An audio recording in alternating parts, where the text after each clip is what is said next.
பொல்லாங்கனால் உண்டாயிருந்து தன் சகோதரனை கொலை செய்த காயினை போல இருக்க வேண்டாம். பாவம் செய்கிறவன் கொலை செய்த காயினை போல. இப்போ பாவம் செய்கிறவன் யாரால் உண்டாயிருக்கிறார்? பிசாசினால் உண்டாயிருக்கிறான். அப்போ காயின் பிசாசினால் உண்டாயிருக்கிறது போல ஆபேல் தேவனால் உண்டானவன். தேவனால் உண்டானவன் தான் ஆபேல். அதுதான் வாசிங்க 1 யோவான் 4:6 வாசிங்க. 4ஆம் அதிகாரம் 6ஆம் வசனம். 1 யோவான் 4:6. தேவனால் பிறந்தவன். நாங்கள் தேவனால் உண்டானவர்கள். நாங்கள் தேவனால் உண்டானவர்கள். அப்ப தேவன் விவரித்து காண்பிக்கிறார். பிசாசினால் உண்டானவன், நாங்கள் தேவனால் உண்டானவர்கள். இந்த காலவேளையில ஆபேலை போல நீ பலிபீடம் கட்டணும்னா தேவன் சொல்கிறார், நீ தேவனால் உண்டானவனாய் மாற வேண்டும். அப்படின்னா நீ மறுபடியும் பிறக்க வேண்டும். மறுபடியும் பிறப்பது தான் தேவனால் உண்டானவர்கள். வேதத்தில் வாசிக்கிறோம், முந்தின நடக்கைக்குரிய மோச போகும் இச்சைகளினாலே கெட்டு போகிற பழைய மனுஷனை கலைந்து போட்டு. வாசிங்க. அப்போ நீ மறுபடியும் பிறக்கிறதுக்கு நீ பழைய மனுஷனை என்ன பண்ணணும்? நீ கலைந்து விட வேணும். ஆபேலை போல இந்த கால வேளையில் நீ பலிபீடம் கட்டணும்னா நீ மறுபடியும் பிறக்கணும். தேவனால் நீ உண்டாய் இருக்கணும். வாசிங்க. எபேசியர் 4:22. அந்தபடி முந்தின நடக்கைக்குரிய மோசம் போக்கும் இச்சைகளாலே கெட்டு போகிற பழைய மனுஷனை நீங்கள் கலைந்து போட்டு.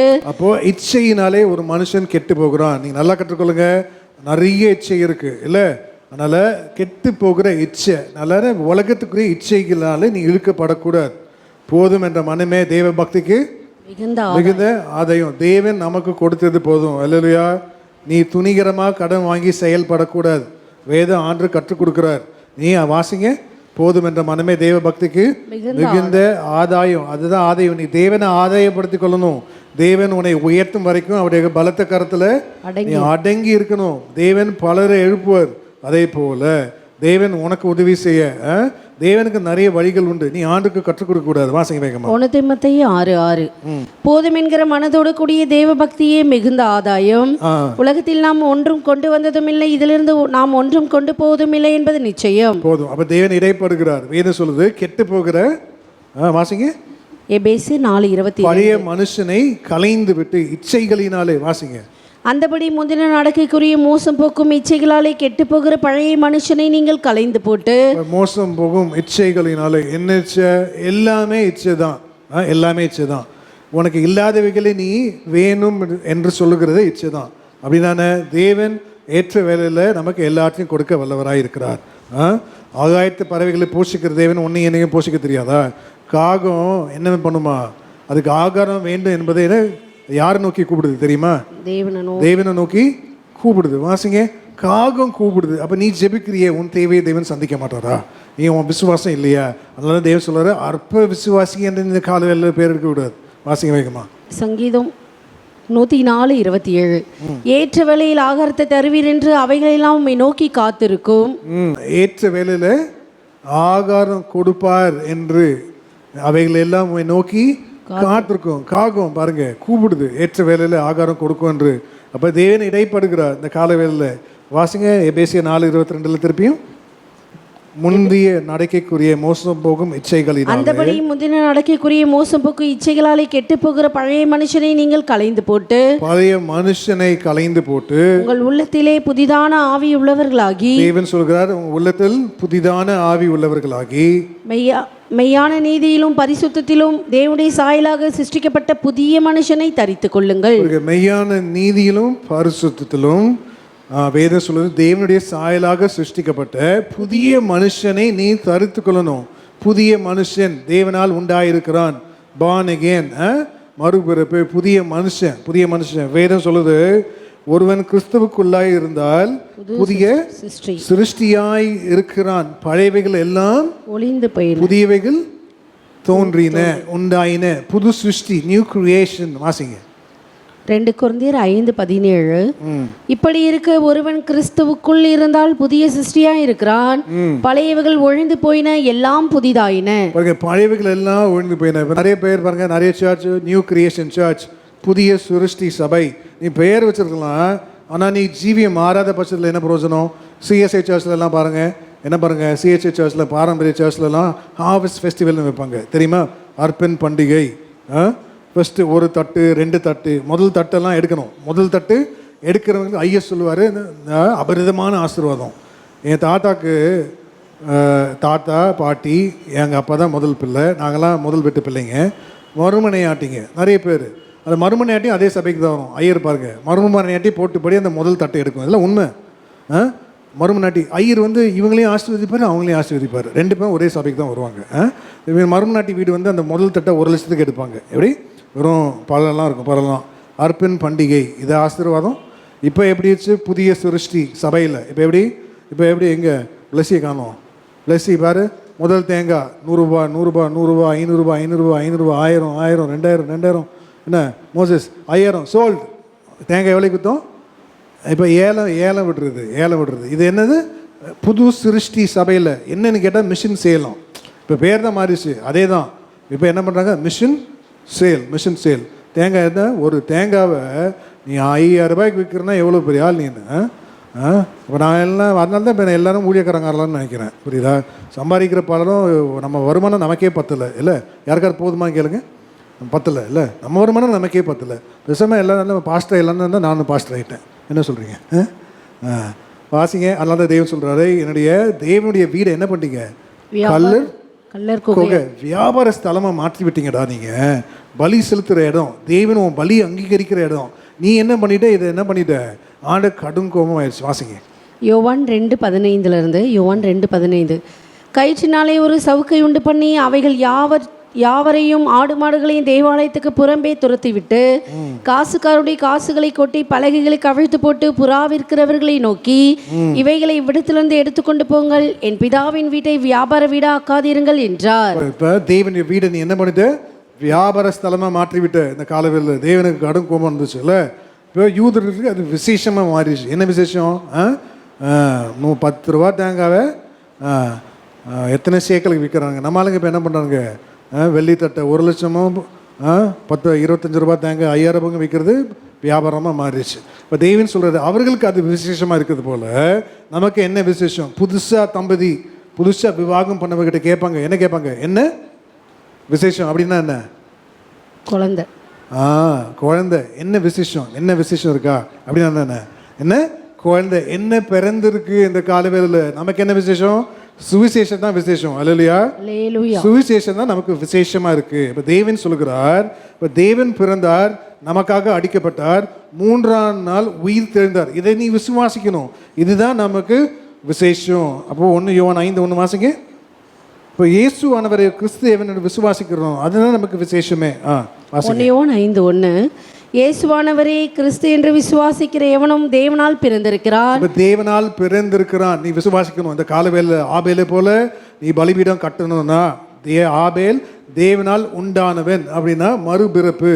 அப்போ தேவன் சொல்கிறது, அதான் ஆண்டு சொல்கிறாரு, ஒருவன் மறுபடியும் பிறவாவிட்டால் தேவனுடைய ராஜ்யத்தில் பிரவேசிக்க முடியாது. நீ பிரவேசிக்க முடியாது. மறுபிறப்பு அப்படின்னா நான் மறுபிறப்பு ஞானஸ்நானம் எடுத்துட்டேன், நீ மறுபிறப்பு அதான். ஆனால் ஒவ்வொரு நாளும் நீ பிறக்கணும்.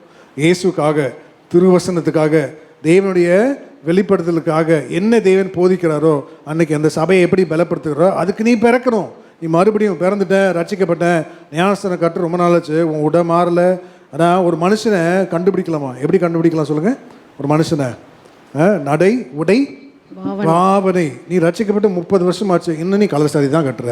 உனக்கு வயசாச்சு, இன்னும் நீ தலையில் டை தான் அடிக்கிற. நீ என்ன பண்ணுற? நீ பண்ணாத அட்டகாசமே கிடையாது. இங்கே ஆண்டவரே என் கண்ணீரை பாருங்க, கட்டாவே நீர் தானே பிரிஞ்சு இருந்தாமல் என்ன பண்ண முடியும்? பிச்சுக்கிட்டு ஆண்டவரை பார்த்து கொடுத்துருவாரா சொல்லுங்கள்? அதனால தான் ஆண்டு சொல்கிறாரு, நடை, உடை, பாவனை, உன் பேச்சு எல்லாம் பார்ப்பாரு. அதனால் எல்லாருக்கும் சேஞ்ச் விளக்கறம் சொல்லுவோம். Change is unavoidable. மாறவே மாட்டேன்னா உடஞ்சிரும். மாறுகிறதுக்கு விட்டு கொடுக்கணும். நான் மாற மாட்டேன் அப்படிதான் வேறு சொல்லுது. தன் பிடரியை கடினப்படுத்துகிறவன் சகாயமின்றி சடுதியில் நாசம் அடைவான். வாசிங்க. உன் பிடரியை நீ கடினப்படுத்தாத. இந்த காலவேளை தேவன் எச்சரிக்கிறார். தேவன் கடினமாக பிரசங்கம் வருதா? நீ கடினப்படுத்தக்கூடாது. நீ கடினப்படுத்தி சமுதாயத்துக்கும் ஊருக்கும் வேஷம் போடுறது. அதனால தான் தேவனுக்கு ஒத்த வேஷம் போடுறதே பிடிக்காது. தேவனுக்கு என்ன பண்ணுறது? ஒத்த வேஷமே பிடிக்காது. பட்டுன்னு பிரசங்கம் பண்ணிடுவார்.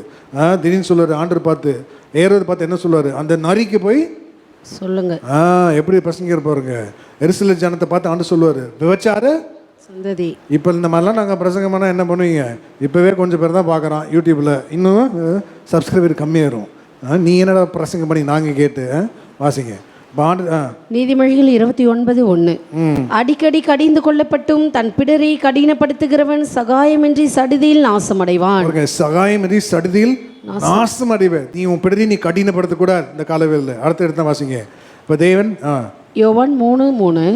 இயேசு அவனுக்கு பிரதியுத்தரமாக, ஒருவன் மறுபடியும் பிறவாவிட்டால் தேவனுடைய ராஜ்யத்தை காண மாட்டான் என்று மெய்யாகவே மெய்யாகவே உனக்கு சொல்லுகிறேன் என்றார். மறுபடியும் நீ பிறக்கணும். ஆபேலை போல நீ பலி பீடம் கட்டணும். இந்த காலவேளையில் நீ பலி செலுத்தும் போது உன் பலி அங்கீகரிக்கப்பட வேண்டும், உன் காணிக்கை அங்கீகரிக்கப்பட வேண்டும், ஆசீர்வாதம் உன்னை தேடி வர வேண்டும். அப்படின்னா இந்த காலவேளையில் நீ ஆபேலை போல தேவனால் உண்டானவன், நீ மறுபடியும் பிறக்கணும். அதான் வேதம் சொல்லுது, ஒருவன் ஜலத்தினாலும் ஆவியினாலும் பிறவாவிட்டால் தேவனுடைய ராஜ்யத்தில் பிரவேசிக்க மாட்டான், உள்ளேயே வர முடியாட்டார். நீ என்டரே பண்ண முடியாது. மகனே மகளை கேளு, நல்லா நீ ஊழியம் பண்ணாலும் சரி. வாசிங்க யோவான் 3:5. இயேசு பிரதியுத்தரமாக, ஒருவன் ஜலத்தினாலும் ஆவியினாலும் பிறவாவிட்டால் தேவனுடைய ராஜ்யத்தில் பிரவேசிக்க மாட்டான் என்று. பாருங்க, பிரவேசிக்க மாட்டான் என்று மெய்யாகவே மெய்யாகவே உங்களுக்கு சொல்லுகிறேன். பாருங்க, மெய்யாகவே மெய்யாகவே உங்களுக்கு சொல்லுகிறேன். ஜலத்தினாலும் ஆவியினாலும். வேதம் சொல்லுது, ஜலம் எதை காண்பிக்கிறது? தேவனுடைய சிங்காசனத்துலன்னு ஒரு நதி வருது இல்லை? ஜலம் வந்து பரிசுத்த ஆவிக்கு அடையாளம். வேதத்தில் நம்ம பார்க்குறோம். இயேசுனுடைய கண்கள் எப்படிப்பட்ட கண்கள்? எல்லாம் கவனிங்க, எல்லாம் நீங்கள் கவனிங்க. இயேசுனுடைய கண்கள் பாலில் கழுவப்பட்ட கண்கள். மணவாட்டியுடைய கண்கள் நதியோரும் தங்கும் புறா கண்களை போல. உன் கண்கள் எப்படிப்பட்டது? இப்போ ஒத்தாசை வரும் பர்வதங்களுக்கு நேராக உன் கண்களை ஏறெடுப்பேன் அப்படின்னா உன் கண்கள் எப்படிப்பட்ட கண்களாக இருக்கணும் இந்த காலவேளையில். அதனால தான் தேவன் சொல்லுகிறார், ஜலம் எதை காண்பிக்கிறது? வாசிங்க. இப்போ ஜலம்னா பரிசுத்த ஆவி நிறைய அர்த்தம் இருக்குது. நீங்கள் ஆனால் நல்லா கற்றுக்கொண்ட வேண்டிய ஜலம்னா சமுத்திரம் இல்லை. ஜலம் திருவசனத்தை காண்பிக்கிறது. ஜலம் திருவசனம். சமுத்திரம் எவ்வளோ பெருசு, எவ்வளோ பெருசு சமுத்திரம். அதே போல தான் திருவசனம். அப்படின்னா ஒரு வசனத்தை கொண்டு ஒரு வருஷம் பிரசங்கிக்கிற ஊழியக்காரங்களாம் எனக்கு. என்னுடைய ஆவிக்குரிய தகப்பன், ஸ்பிரிச்சுவல் ஃபாதர், பெரிய ஆள் தான் பாஸ்டர் ஜேக்கப். அவர் மாதிரி ஊழியக்காரர் ரொம்ப ரேர் உலகத்திலேயே. ஒரே வசனம் அப்படியே ஒரு மாதம் ஒரு வருஷம் ஒரே வசனம் ஆழமான ஊற்று சுரந்துனே இருக்கும். ஒரு பைபிள் திறந்து நான் பார்த்தது கிடையாது, இந்த மாதிரி நோட்ஸ் குறிச்சும் பார்த்தது கிடையாது. இப்போ நாங்களும் பேசுகிறோம் ஆண்டவர் கிருபையில். ஆனால் ஒரு வசனத்துக்கு கொண்டு ஒரு வருஷம். அதனால தான் ஆவிக்குரிய திருவசனம். ஜலம் எதை காண்பிக்கிறது? திருவசனத்தை காண்பிக்கிறது. நீ எல்லா அநேக ஜலத்தினாலும் ஆவியிலும் பிறக்கணும். அப்படின்னா ஒவ்வொரு திருவசனத்திலையும் நீ பிறக்கணும். ஆண்டவர் என்ன கற்றுக் கொடுக்குறார்? அநேக வேலை ஆண்டு உனக்கு விசுவாசம் இருக்கா, உன்னையே சோதித்து பாருன்னு கேட்பார். வாசிங்க, இங்கே வரும், உனக்கு விசுவாசம் உண்டோ என்று உன்னையே நீ சோதித்து பார். உன்னையே நீயே டெஸ்ட் பண்ணு. நீ யாரும் டெஸ்ட் பண்ண வேண்டாம் இல்லை. உன்னையே நீயே பரிசுத்துக்கொள். பரிசை ஒன்று வரும் மனுஷனுடைய வாழ்க்கையில். அந்த பரிசைக்கு நீயே நில்லு, மற்றவங்க நிற்க தேவையில்லை. உனக்கு விசுவாசம் இருக்கா? இந்த காலவேளையில் உன்னையே நீ சோதித்து பார். அதனால ஜலத்தினாலும் ஆவி பரிசுத்த ஆவிலையும் நீ பிறக்கலைன்னா நீ ஆபேலை போல பலிபீடம் கட்ட முடியாது இந்த காலவேளையில். அதை எடுத்தீங்கன்னா வாசிங்க. அப்புறம் வாசிங்க திருப்பி யோவான் 3:5. ஒரு ஜலத்தினாலும் ஆவியினாலும் பிறவாவிட்டால். வாசிங்க. இயேசு பிரதியுத்தரமாக, ஒருவன் ஜலத்தினாலும் ஆவியினாலும் பிறவாவிட்டால் தேவனுடைய ராஜ்யத்தில் பிரவேசிக்க மாட்டான் என்று மெய்யாகவே மெய்யாகவே உனக்கு சொல்லுகிறேன். அடுத்தது வாசிங்க. கீழே படிக்கணுமா? மாம்சத்தினால் பிறப்பது மாம்சமாயிருக்கும், ஆவியினால் பிறப்பது ஆவியாயிருக்கும். மாம்சத்தினால் பிறப்பது மாம்சமாயிருக்கும், ஆவியினால் பிறப்பது ஆவியில் உண்டாயிருக்கும். அதனால தான் தேவன் சொல்கிறாரு, மறுபடியும் நீ பிறக்கணும். மறுபிறப்பு என்பது ஒரு வாட்டியல்ல, தினமும். அல்லேலூயா, கர்த்தருடைய பரிசுத்த நாமத்துக்கு மகிமை உண்டாகட்டும். மறுபடியும் பிறக்கிறது இயேசுக்காக. ஒவ்வொரு நாளும் உன்னையே நீ புதுப்பிச்சு திருவசனத்துக்கு சமர்ப்பிக்கிறது தான் மறுபிறப்பு. ஒவ்வொரு நாளும் ஆண்டவரே இந்த வசனத்தின் ஆழத்தை நம்ம ஆண்டுக்கு என்ன கற்றுக் கொடுத்தீங்களே. வேறு சொல்லுது, சங்கீதத்தில் வாசிங்க, என் ஆத்மா தேவனுடைய ஆலய பிரகாரங்களின் மேல் வாஞ்சையும் தவணுமா இருக்கிறது. உன் ஆத்மா எது மேலே வாஞ்சியா இருக்கு? இயேசுவோடே போல உன் வாஞ்சை எப்படிப்பட்ட அந்த வாஞ்சை மேலே இருக்கா? 84 சங்கீதத்தில் வாசிங்க. சங்கீதம் 84. என் ஆத்மா ஆலய பிரகாரங்களின் மேல் வாஞ்சையும் தவணுமா இருக்கிறது. பாருங்க சங்கீதம் 84:2. சங்கீதம் 84:2. என் ஆத்துமா கர்த்தருடைய ஆலய பிரகாரங்களின் மேல் வாஞ்சையும் தவணுமாய் இருக்கிறது. என் இருதயமும் என் மாம்சமும் ஜீவனுள்ள தேவனை நோக்கி கம்பீர சத்தமிடுகிறது. என்ன கம்பீர சத்தமிடுது இந்த காலவேளையில்? உன் ஆத்மா தேவனுடைய ஆலய பிரகாரம் எது காண்பிக்கிறது? பலி செலுத்தும் இடம். அங்கே பலிபீடம் இருக்கு இந்த காலவேளையில். ஆத்மா என்ன சொல்லுது?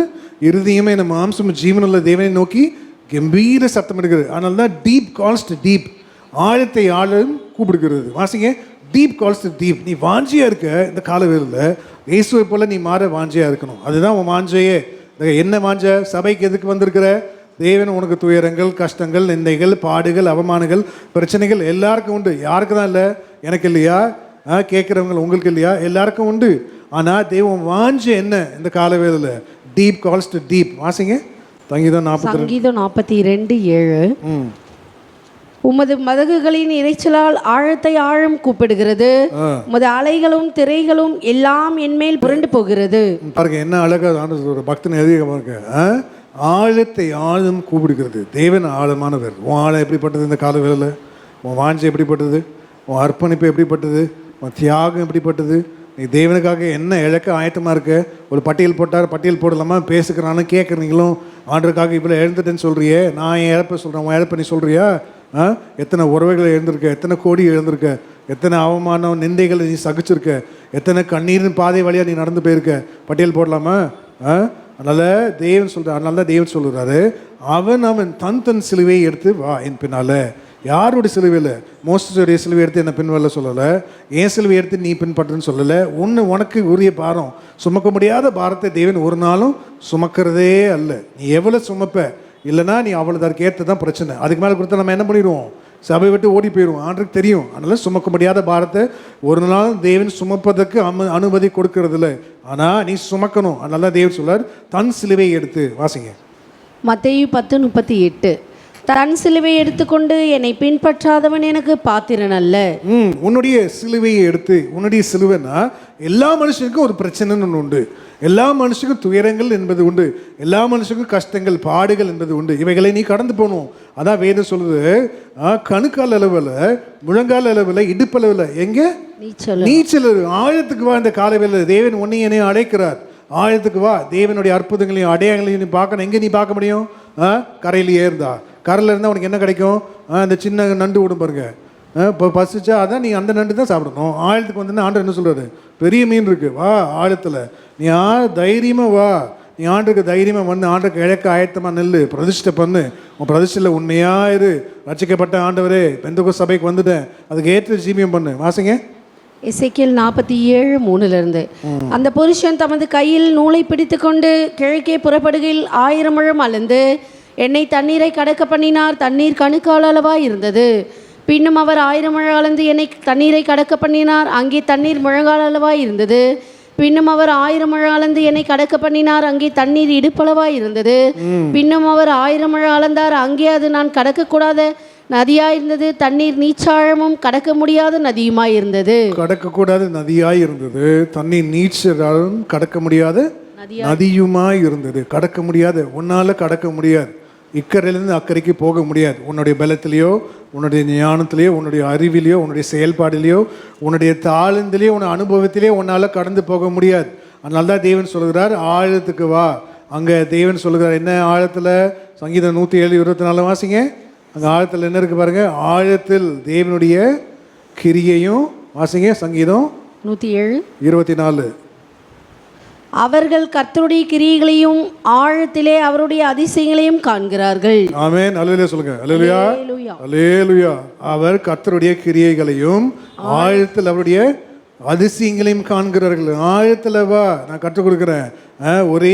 ஒரு விதவை துட்டுக்கு 2 காசு ஆழத்தில் வந்திருக்கா. காணிக்க போடுற இடத்துல வந்து என்ன பண்ணுறா? இருக்கிறதையும் ஆழத்தில் வந்துட்டால தனக்கு ஜீவனுக்கு ஏதுவானவைகள் அவளுக்கு நான் புசிக்கிறதுக்கு ஆகாரம் இல்லை. இன்னைக்கு உனக்கு பேங்க்கில் குறைவு தான் காசு, உன் பொறுத்து நீ நிறைவேற்றுவியா? சொல்லுங்கள். உனக்கு காசு இல்லை, நீ ஒரு பொருத்தனை பண்ணியிருக்க. ஆண்டவர் என்ன பண்ணார்? நீ ஆழத்துக்கு நீ அதாவது நீ பார்க்கல, நீ என்ன பண்ணுற? இயேசு மேலே உன் நம்பிக்கையை வச்சு நீ உன் பொறுத்து நீ நிறைவேற்ற. அல்லேலூயா. அநேக வேலையில் காசு இல்லாத பட்சத்தில் நாங்கள் ஊழியத்துக்கு நாங்கள் விதைப்போம்.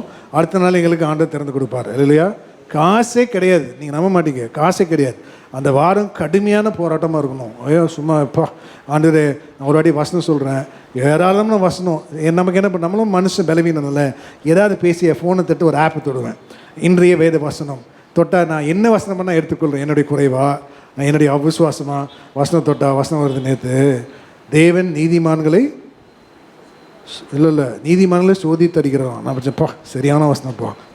நமக்கு நான் இருப்பார் செமிட்டி மேலே. தேவன் நீதிமான்களை சோதித்து நீதிமான சோதித்து அறிகிறார்னா இப்போ துன்மார்க்கமாக இருந்ததுன்னா உனக்கு எவ்வளோ சோதனை வரும். அதனால தான் நம்ம சபைக்கு வந்துட்டோம். நீ நீதிமான வாழணும், நீ அடங்கி கர்த்தருடைய வசனத்திலேயே நீ இருக்க கற்றுக்கொள்ளணும். அதெல்லாம் தேவன் சொல்கிறார் என்ன பண்ணுறாரு, நீதிமான்களை சோதித்து அறிகிறார். சோதனை வரும். ஆழமான ஆழத்தில் இருக்கிறவனுக்கு தான் சோதனை ஜாஸ்தி. தேவனுக்கு தெரியும். சாதாரணனை சோதிக்க மாட்டார். அவன் விழுந்துருவான். அவன் விழுந்துருவான், இவன் விழுந்துருவா. யார் சோதிப்பார்? இந்த பலமாக நிற்கும் அவனை சோதிக்கலாம். தேவன் சேலஞ்ச் பண்ணுவார். நீதிமான்களை சோதித்து அறிகிறார். வாசிங்க. துன்மார்க்கனையும் அவருடைய உள்ளம் என்ன பண்ணுமா, அவனை வெறுக்கும். துன்மார்க்கன் தேவனுடைய உள்ளம் அவனை வெறுக்குது. எடுத்தீங்கன்னா வாசிங்க. அப்போ தேவன் இடைப்படுகிறார். இப்போ இந்த காலவேளையில் ஆழத்தில் தான் ஒரு ஆசீர்வாதம். ஆழத்தில் நீ ஆழத்துக்கு வா, நீ ஆழத்துக்கு வரணும். ஆழத்துக்கு வந்தால் தான் தேவனுடைய நிறைவான ஆசீர்வாதங்களை பெற்றுக்கொள்ள முடியும். எடுத்தீங்களா? அப்போ தேவன் இடைப்படுகிறார். ஆழத்துக்கு வா. அப்போ தேவன் சொல்லுகிறார், மாம்சத்தில் பிறப்பது எல்லாம் மாம்சமாக இருக்கும், ஆவியில் பிறப்பது எல்லாம் ஆவியில் இருக்கும். அதனால தான் எந்த மாம்ச உறவையும் நீ பலப்படுத்தக்கூடாது. மாம்சத்தில் பிறப்பதை வாசிங்க. யோவான் 3:6 இதை வாசிங்க. மாம்சத்தில் பிறப்பதெல்லாம் மாம்சமாக இருக்கும், ஆவியில் பிறப்பதெல்லாம் ஆவியாக இருக்கும். வாசிங்க. மாம்சத்தினால் பிறப்பது மாம்சமாக இருக்கும், ஆவியினால் பிறப்பது ஆவியாக இருக்கும். வேதத்தை வரும். கிறிஸ்து உடையவன், கிறிஸ்துவ ஆவி இல்லாதவன் கிறிஸ்துவன் அல்ல. அப்போ மாம்சத்தை நீ எப்படி ஜெயிப்ப? ரோமர் 8 வரும் பாருங்க. கிறிஸ்து ஆவி இல்லாதவன் கிறிஸ்துவன் அல்ல. ஆமாம், 9. ரோமர் 8:9. தேவனுடைய ஆவி உங்களில் வாசமாயிருந்தால் நீங்கள் மாம்சத்துக்கு உட்பட்டவர்களாக இராமல் ஆவிக்கு உட்பட்டவர்களாக இருப்பீர்கள். கிறிஸ்துவின் ஆவி இல்லாதவன் அவருடையவன் அல்ல. கிறிஸ்துவுடைய ஆவி இல்லாதவன் அவருடையவன் அல்ல. அப்ப மாம்சத்தின் செய்கை நீ எப்படி அழிக்க முடியும்? வாசிங்க கீழே. மேலும் கிறிஸ்து உங்களில் இருந்தால் சரீரமானது பாவத்தின் நிமித்தம் மரித்ததாயோ ஆவியானது நீதி நிமித்தம் ஜீவன் உள்ளதாயும் இருக்கிறது. அன்றியும் கிறிஸ்துவை மரித்தோர்ந்து எழுப்பினுடைய ஆவி உங்களில் வாசமாயிருந்தால் கிறிஸ்துவை மரித்தோர்ந்து எழுப்பினவர் உங்களில் வாசமாயிருக்கிற தம்முடைய ஆவியினாலே சாவுக்கு ஏதுவான உங்கள் சரீரங்களையும் உயிர்ப்பிப்பார். ஆகையால் சகோதரரே, மாம்சத்தின்படி பிழைப்பதற்கு நாம் மாம்சத்திற்கு கடனாளிகள் அல்ல. மாம்சத்தின்படி பிழைக்க மாம்சத்துக்குரிய கடனாளிகள் அல்ல. மாம்சத்தின்படி பிழைத்தால் சாவீர்கள். ஆவியினாலே சரீரத்தின் செய்கைகளை அழித்தீர்கள் ஆனால் பிழைப்பீர்கள். பிழைக்கத்தக்க கனி. இந்த காலவேளையில நீ ஆவியின்படி பிழைக்கும்படி நீ மறுபடியும் பிறக்கணும். திருவசனத்தில் நீ பிறக்கணும், உபதேசத்துக்கு நீ பிறக்கணும், நீ சட்டத்திட்டங்களுக்கு உன்னையே சமர்ப்பிக்கணும். அதனால தான் மாம்சத்து உறவை நீ பலப்படுத்தக்கூடாது. அதனால தான் தேவன் சொல்கிறாரு, மாம்சத்தில் பிறப்பது மாம்சமாக இருக்கும். நாங்கள் கடந்து போனோம். எங்களுக்கு ஒரு நெருங்கிய ஒரு உறவினர் எங்களை ரொம்ப அன்பாக பராமரிப்பார், எங்களை அரவணைப்பார், எங்களை கனப்படுத்துவார். நான் ஜென்ரலாக அவர்கிட்ட பேசிகிட்டு இருக்கும்போது எனக்கு ஆண்டவர் தரிசனம் சொன்னார். என்ன சொன்னார்? இவன் வெளிச்சத்திலே இல்லை இருட்டில் ஜீவிக்கிறான்னு. நான் சொன்னேன், வேதத்தை படிப்பீங்களான்னு கேட்டேன். என் பாதைக்கு தீபமும் வாசிங்க, என் கால்களுக்கு தீபம், என் பாதைக்கு வெளிச்சமாக இருக்கிறது. அவர் என்ன பதில் சொன்னார்? என் தரிசனமும் அவர் வாயில் வந்த அறிக்கையும் உண்மை டேலி ஆயிடுச்சு. வாசிங்க. சங்கீதம் 119:105. உம்முடைய வசனம் என் கால்களுக்கு தீபமும் என் பாதைக்கு வெளிச்சமாய் இருக்கிறது. அவர் அறிக்கை செய்கிறார், நான் வேதத்தை படிக்கவே மாட்டேன். நீ வேதத்தை படிக்கலைன்னா உனக்கு வெளிச்சம் இருக்குமா? வெளிச்சம் இருக்காதா? இப்போ எனக்கு ஆண்டு என்ன சொல்லிட்டாரு? ஆண்டவர் சொல்லிட்டாரு, இவன் வெளிச்சத்துலேயே எழுது. நான் சொன்னேன், நான் வேதத்தை படிக்கவே மாட்டேன். கடும் கோபமாச்சு. நீ எப்படி நான் இருட்டில் இருக்குன்னு நீ சொல்லலாம்? சொந்தக்காரர் தாங்க, நல்லா அரவணைக்கிறது தான், நம்மளை என்ன கனப்படுத்துகிறது தான், சொந்த தான். எப்படி நான் வெளிச்சத்தில் இல்லைன்னு சொல்லலாம்? இருட்டில் இருக்குன்னு எப்படி சொல்லலாம்? ஜாக்கிரதையாக பேசு. நீ உன் பேச்சு சரியில்லை, உனக்கு பேச தெரியல, இதுக்கு மேலே நீ பேசக்கூடாது. சரியான இப்போ ஆண்டு பட்டியத்தை வச்சிட்டார். எப்படி வச்சிட்டாரு? சத்தியத்தை விதைச்சனால சத்தியத்தை நான் என்ன ஆகிட்டேன்? இப்போது சத்ரு. வாசிக்க, சத்தியத்தை சத்ரு பட்டயத்தை சரியாக வச்சுட்டாரு. கடுமையாக வாக்குவதம் ஆயிடுச்சு. ஆச்சு, சோத்திரம் ஆண்டவர் நல்லா. இன்னும் இதெல்லாம் தேவையா? வந்த இடத்துல வாயை தந்து பிரச்சனை இருந்து இலவசமாக சோறு நிப்பாட்டிடுவானுங்க உங்களுக்கு. இதெல்லாம் தேவையான நான் விட இப்போ நானே இப்போ நம்ம ஜீவிக்கல, இப்போ நம்ம பட்டியல் போடலாம். இப்போ அவர் என்ன சொல்கிறாரு? நீ எப்படி நீ என்ன சொல்லலாம்? உனக்கு என்ன துணிக்கிறோம்? உனக்கு இன்னும் பேச தெரியல, என்ன பேசணுன்னு தெரியலன்னு சொல்லிட்டாரு. ஆஹா, சோத்திரம். அப்புறம் இப்போ நான் என்ன பண்ணேன்? சரி, அப்போ நம்மளே தியானிக்கலாம். இப்போ அவர் வெளிச்சத்தில் இருக்காரா? வேதத்தை படிக்க மாட்டார், நேரம் இல்லை. சபைக்கு ஒழுங்காக போகிறதுக்கு நேரம் இல்லை, உபவாசம் பண்ணுறதுக்கு நேரமே இல்லை. ஜெபிக்க நேரமே அல்ல. அப்புறம் என்ன பண்ணுறது? காணிக்க தசபாகம் செலுத்துக்கிறதே இல்லை. அப்புறம் என்ன பண்ணுறது? இயேசு வைன் குடித்தார், நாங்கள் என்ன பண்ணுறோம்? வைன் குடிக்கிறோம்.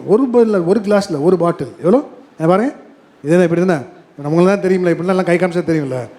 ஒரு பாட்டில் வைன் குடிக்க நீ இவ்வளோ அட்டகாசம் பண்ணிட்டு, நீ இருட்டில் இருக்கன்னு சொன்னால் கோந்துருச்சு. ஆனால் இவ்வளோ அட்டகாசம் பண்ணிட்டு இவ்வளோ பட்டியல் இருக்குது கீழே, அவருடைய குணநலம் இப்படி இருக்குது. இப்படி இருந்து இப்போ ஆண்டு என்ன பண்ணுறது? இப்போ நான் சுவிசேஷத்தை விதைக்கணும், சுவிசேஷத்தை விதைச்சது நிமித்தம், சத்தியத்தை விதைத்த நிமித்தம் இப்போ நான் எப்படி ஆயிட்டேன்? சத்துருவாய் மாறிவிட்டேன். அதான் தேவன் சொல்றாரு, தேவனுடைய வசம் இருபுறம் இல்லை கருக்கான பட்டயம். எங்களுக்கு கிறிஸ்மஸ்னா வருஷம் எங்களுக்கு 1 லட்சம் காணிக்க கொடுப்பாங்க. கிறிஸ்மஸ் தான் அநேக சபைக்கு திக்கற்ற பிள்ளைகளையும் விதவைகளையும் விசாரிப்போம். இப்போ என்ன பண்ண? காணிக்க வரலையே ஆண்டவர். வாயை திறந்து என்ன பண்ணுச்சு? தவளை தான் வாயிலே கெடும். அதுக்கு என்னென்னமோ பழமொழிலாம் ஏன்னா நமக்கு பொருந்தது. அதுக்கு சுவிசேஷத்தை சொல்லாமல் இருக்க முடியாது. நீ சுவிசேஷத்தை நீ சொல்லணும். ஆண்டவர் என்ன பண்ணார்? வேறு வழியாக சொல்லுவார். யூதருக்கு ரட்சிப்பு எப்படி வந்துருச்சான்?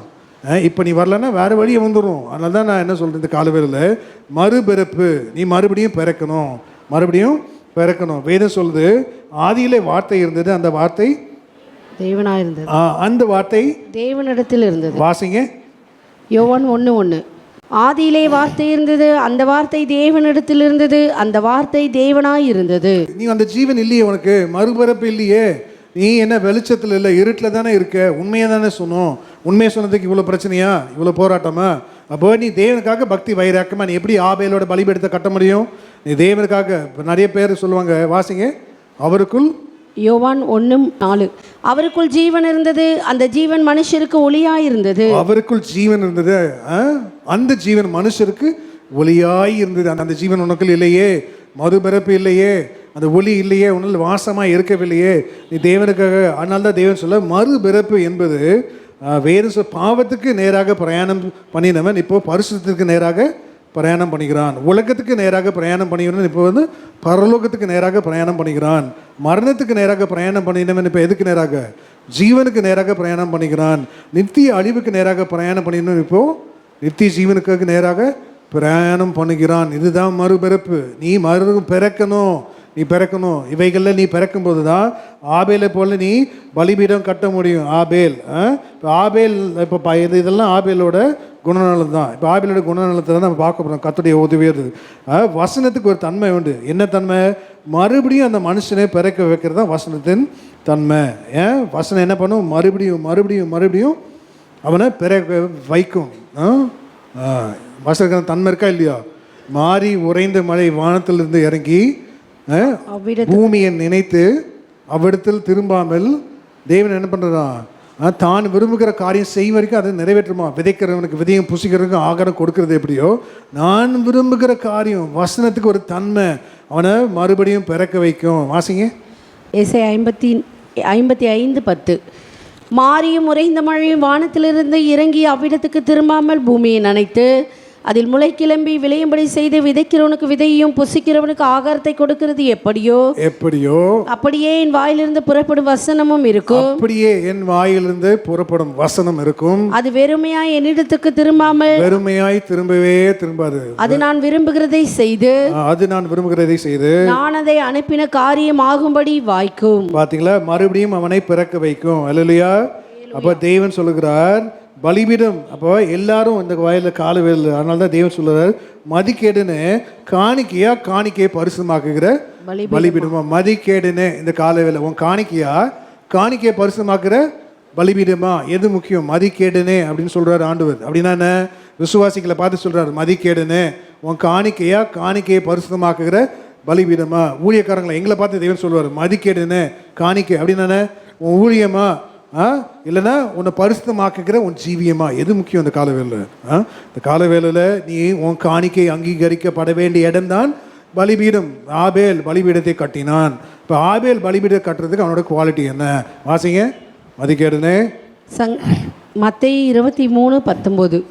மதிகேடரே குருடரே எது முக்கியம்? காணிக்கையை பரிசுத்தமாக்குகிற பலிபீடமோ? அப்போ தேவன் சொல்லுகிறார், ஆபேலோட முதல் குணம் என்ன? தேவனுடைய மனசு நமக்கு அப்படியே இருந்துச்சு. தேவனுடைய மனசு இல்லை. நிறைய பேர் சொல்கிறாங்களா, நான் அநேக வேலையில் சொல்லுவேன். என் மனைவி கிட்ட நான் பேசும்போது நிறைய காரியங்கள். இப்போ என் மனைவி இன்ஜினியரிங்காக படிச்சிருக்கா. எல்லாம் பாருங்கள், இல்லை என் மனைவிக்கு என்ன அனுபவம் பில்டிங் கட்ட சில வேலையில் அவ்வளோ பிரச்சனை இருக்கும், கிளைண்ட் அவ்வளோ அட்டகாசம் பண்ணிடுவானுங்க. இப்போ நான் சில வேலை என் மனைவி நான் யோசிக்கிறது அப்படியே வாய் பேசிச்சு அப்படின்னுவேன். சில வேலை ஊழியத்தில் கடந்து போவோம், ரொம்ப பாரமாக இருக்கும், எங்களுக்கு செம்ம குடைச்சல் கொடுத்துருவானுங்க. குடைச்சல் கொடுத்துன்னா நான் யோசிக்கிறது உன் வாய் அப்படியே பேசிச்சு அப்படின்னு சொல்லுவேன் ஊழியத்தில்.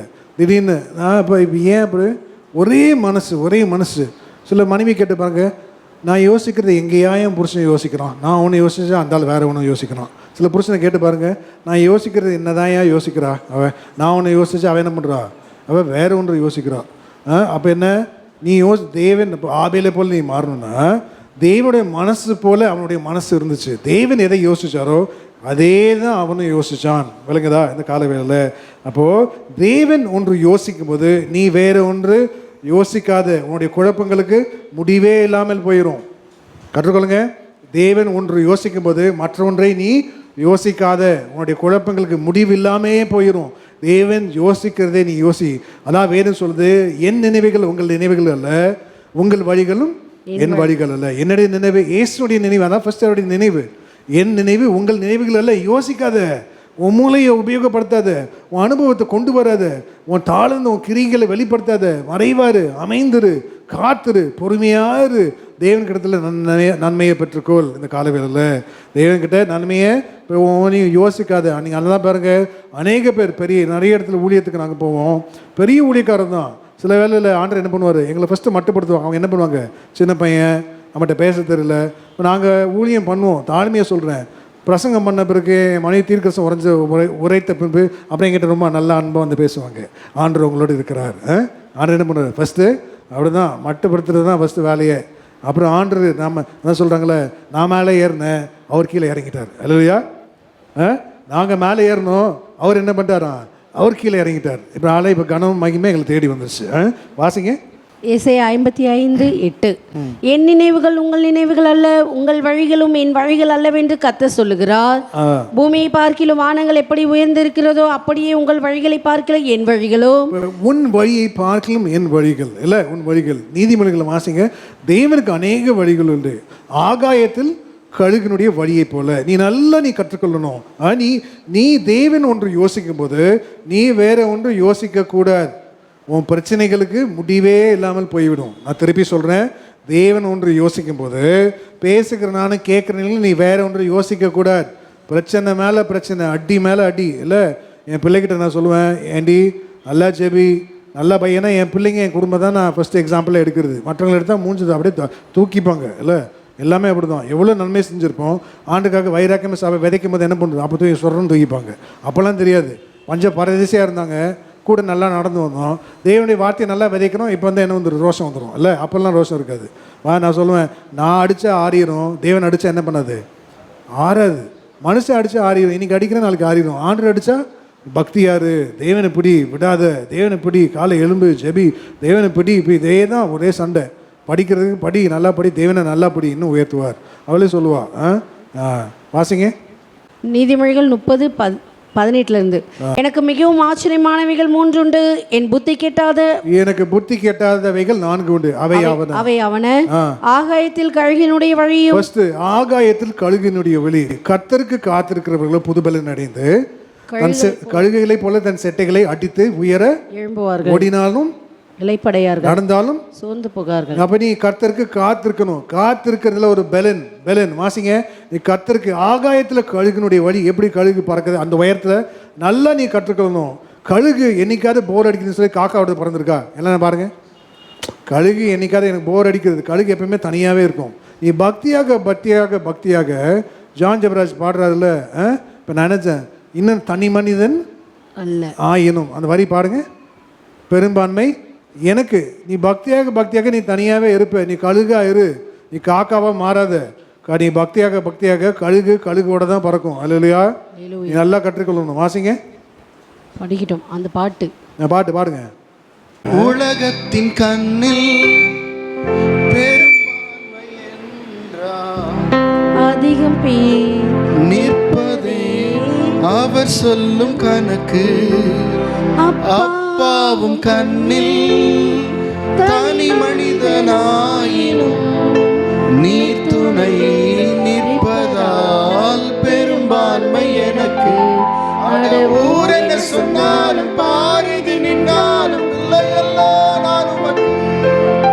அடவூர் என்ன சொன்னாலும் பாரதி நின்றாலும் பிள்ளைகளோ நான் உமக்கு நிகரில்லாத. ஹல்லேலூயா, ஸ்தோத்திரம். பாருங்க, நிகரில்லாத தகப்பனுக்கு ஊர் என்ன சொன்னாலும் பார் எதிர் நின்னாலும் தனி மனிதன் பக்தியாக ஒரு நாளும் என் கூட யாருமே இல்லைன்னு சொல்லி காக்காவோட பறக்கிறதே இல்லை. அதான் birds of feather flock to இது. ஒரு ஜாதி பறவைங்க என்ன பண்ணுவோம் சொல்லுங்க? ஒரு ஜாதி பறவைங்க ஒன்னாதான் இருக்கும். நம்ம என்ன ஜாதி? பரிசுத்த ஜாதி. ஒரே ஜாதி தான், வேற ஜாதியே இல்லை. ஒரு ஜாதி பறவைங்க ஒன்னாதான் இருக்கும். அதனால தேவன் சொல்கிறார், ஆகாயத்துல கழுகினுடைய வழியை போல நீ காத்துரு. கர்த்தருக்கு காத்திருக்கும் போதுதான் தேவன் உனக்கு ஒரு வழியை உண்டு பண்ணுகிறார். வாசிங்க ஏசாயா 40:31. கர்த்தருக்கு காத்திருக்கிறவர்களோ புதுபலன் அடைந்து கழுகுகளைப் போல சட்டைகள் அடித்து எழும்புவார்கள். அவர்கள் ஓடினாலும் இளைப்படையார்கள், நடந்தாலும் சோர்ந்து போகார்கள். கர்த்தருக்கு காத்திருக்கிறவர்களோ புதுபலன் அடைந்து. அப்ப தேவன் சொல்ற கர்த்தருக்கு அவர் ஆயத்தம் பண்ணினவர்களை செவிகள் உணரல, காதுகள் கேட்கல, கண்களால் கண்டதும் இல்லை. வாசிங்க 64:4. தேவனே உமக்கு காத்திருக்கிறவர்களுக்கு நீ செய்பவைகளை, தேவனே உமக்கு காத்திருக்கிறவர்களுக்கு நீ செய்பவைகளை நீரே அல்லாமல் உலக தோற்றம் முதற்கொண்டு ஒருவரும் கேட்டதும் இல்லை, செவியால் உணர்ந்ததும் இல்லை, அவைகளை கண்டதும் இல்லை. அல்லேலூயா, அல்லேலூயா. கர்த்தரே பரிசுத்த நாமத்துக்கு மகிமை உண்டாகட்டும். நீ காத்திரு. அடுத்தது வாசிங்க நீதிமொழிகள்ல ஆகாயத்தில் கழுகினுடைய வழி. அடுத்தது நீதிமொழிகள் 30:19. ஆகாயத்தில் கழுகினுடைய வழியும் கண்மலையின் மேல் பாம்பினுடைய வழியும். கண்மலையின் மேல் பாம்பினுடைய வழி. கண்மலை யாரு? கிறிஸ்து. இல்ல, நீ பக்தியா இருக்க, தேவனுக்காக பிரதிஷ்டை பண்ணியிருக்க, உண்மையா இருப்ப, நான் இனிமேல் என் தேவனுக்காக வைராக்கியமா ஜீவிக்கிறேன். கண்மலையின் மேல் பாம்பினுடைய வழி. நீ அப்படி வழி தேவனுக்காக நீ ஆயத்தப்படுத்தும் போது பிசாசு ஒரு வழி வச்சிருக்கோம். இல்ல, பிசாசு என்ன வழி வச்சிருக்கோம்? கர்த்தருடைய ஜனத்தை ஆசீர்வதிக்க போகிறேன், உன்னுடைய எதிர்காலம் பொன்மயமாக இருக்கும், தேவனுடைய எதிர்காலம். நீ எதிர்காலத்தை குறித்து கவலைப்படாத. உன் எதிர்காலம் எப்படிப்பட்டது? பொன்மயமான எதிர்காலம். உன் பிள்ளைகளுடைய எதிர்காலம் பொன்மயமான எதிர்காலம். அதுக்காக தேவனுடைய பிரமாணங்களை கொடுக்குறாரு. ஆனால் பிசாசு ஒரு வழி வச்சிருக்கு. என்னல பிசாசோட வழி?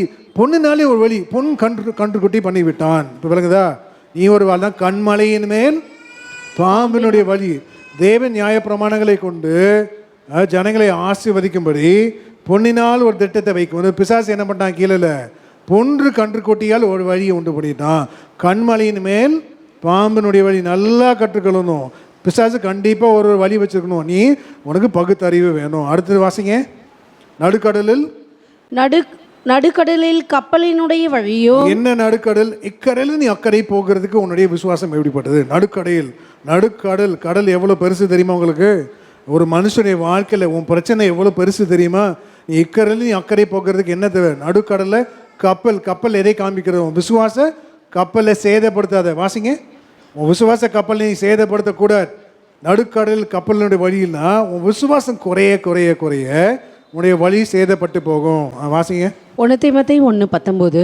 இந்த நல் மனசாட்சி சிலர் தள்ளிவிட்டு விசுவாசமாகிய கப்பலை சேதப்படுத்தினார்கள். பாருங்க, நல் மனசாட்சி சிலர் தள்ளிவிட்டு விசுவாசமாகிய கப்பலை சேதப்படுத்தினார்கள். இப்ப அடுத்து வாசிங்க நீதிமொழிகள் 30:19. ஒரு கன்னிகை நாடிய மனுஷருடைய வழியுமே. ஒரு கன்னிகை யார் அது? 1000 புருஷர்களை ஒருத்தனை கண்ட 1000 ஸ்திரீகளை ஒருத்திய கூட பார்க்கலன்றாரு சாலமன். யாரு? யார்? வாசிங்க. பிரசங்கி 7:28. என் மனம் இன்னும் ஒன்றை தேடுகிறது, நான் அதை கண்டுபிடிக்கவில்லை.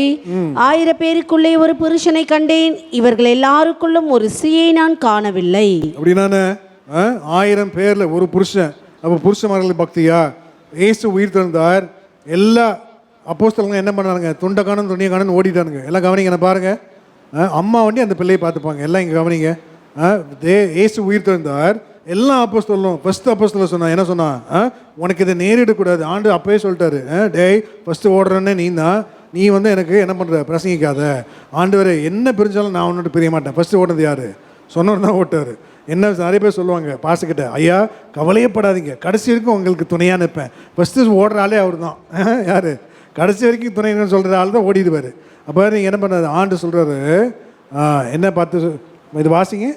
1000 பேருக்கு ஒரு புருஷன் அப்படின்னா தேவன் சொல்லுகிறார். இப்போ ஒரு புருஷன் யாரை காண்பிக்கிறது? அப்போ ஒரு ஸ்திரீ கூட இல்லையா? இயேசு உயிர் தெழுந்த பின்பு முதல்ல போய் பார்த்தது யாரு? யார் முதல்ல போய் பார்த்தா? மகதலேனா மரியாள். பெண்கள் தான் தைரியமானவர்கள், ஆண்கள் தைரியமே கிடையாது.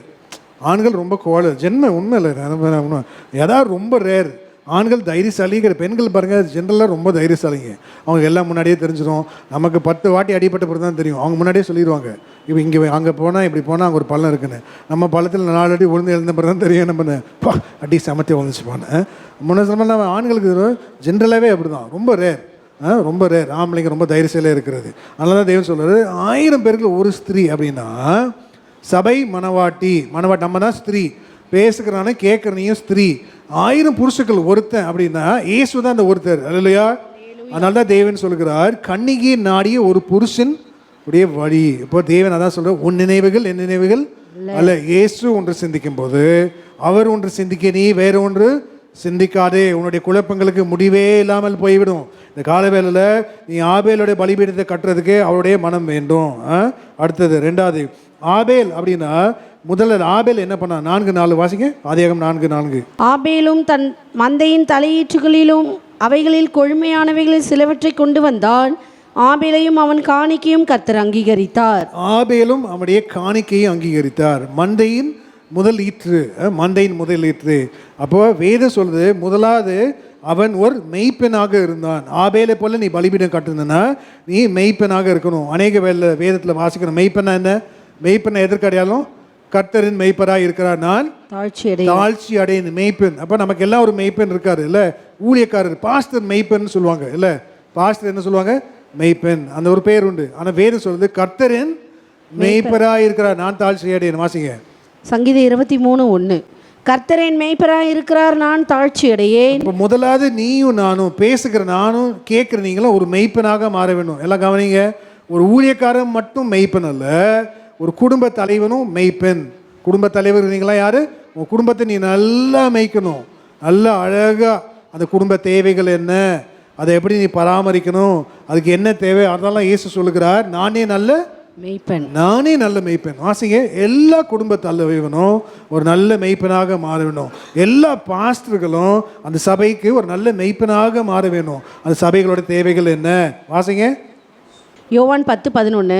நானே நல்ல மேய்ப்பன் ஆடுகளுக்காக தன் ஜீவனை கொடுக்கிறான். அப்ப வேதம் சொல்லுது ஆபேல் ஒரு மெய்ப்பனாக இருந்தான். இத்தனை ஆடுகளை மேய்த்தான், இத்தனை ஆடுகளை பராமரித்தான், இத்தனை ஆடுகளுக்கு காயம் கட்டினான், இத்தனை ஆடுகளை புசித்தான், அடிச்சு குழம்பு வச்சான். அதை பத்தி சொல்லல. இப்போ நீ 30 எல்லாம் கவனிங்கலாம், எல்லாம் பாருங்க. இப்போ எல்லாம் வேலைக்கு போறீங்க. 30 நாள் வேலைக்கு போன பிறகு முதல் 1ஆம் தேதி என்ன வரும்? சம்பளம் வருதுல்ல. ஆண்டு கேட்குற நீ எவ்வளோ காணிக்க கொடுத்தன்னு ஆண்டு கணக்கு கேட்பார். உன் வருமானத்தில் நீ நல்ல மெய்ப்பேன் ஃபஸ்ட்டு ஆண்டு என்னப்பா. அதனால அவனுடைய காணிக்கையை தேவன் அங்கீகரித்தார். ஆபேல்கிட்ட ஆண்டு என்ன கேட்குறாரு? நீ எத்தனை ஆடுகளை மேய்ச்ச, எதை பராமரிச்ச, எதுக்கு காயம் கட்டுன, எதுக்கு தோலை சுமக்கிற, அதெல்லாம் பட்டியலில் வரல. ஆபேல் தேவன் அவனை காணிக்கை அங்கீகரிக்கிறதுக்கு என்ன காரணம்? நீ 30 நாள் நீ வேலைக்கு போன, நீ எவளுக்கு தேவனுக்கு காணிக்கை கொண்டு வந்த? உன் காணிக்கை அந்த காலவேல ஆபேலோட பலிபீடத்தில் உன்னுடைய காணிக்கையை அங்கீகரிக்கணும்.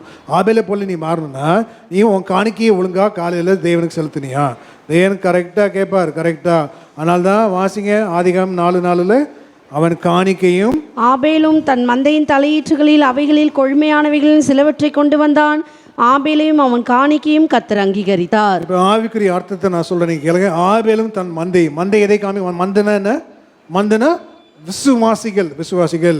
மந்தையின் தலையீட்டு மந்தையில் வர ஊழியக்காரங்க தேவன் பிரித்து எடுக்கிறார். ஊழியக்காரங்களாம் தலையீற்று. இப்போ நாங்களாம் தேவனுக்கு தலையீற்றுகள். நான், என் மனைவி, இப்போ என் பாஸ்டர் அம்மா, நாங்களாம் தேவனுக்காக பிரித்து எடுக்கப்பட்ட அவங்களாம் தலையீற்று. அதனால தான் அண்ணால் சொன்னா, ஆண்டவரே நீ எனக்கு ஒரு பிள்ளை கொடுத்தா நான் என்ன பண்ண, அது உமக்கே, அது தேவனுடைய தலையீற்று.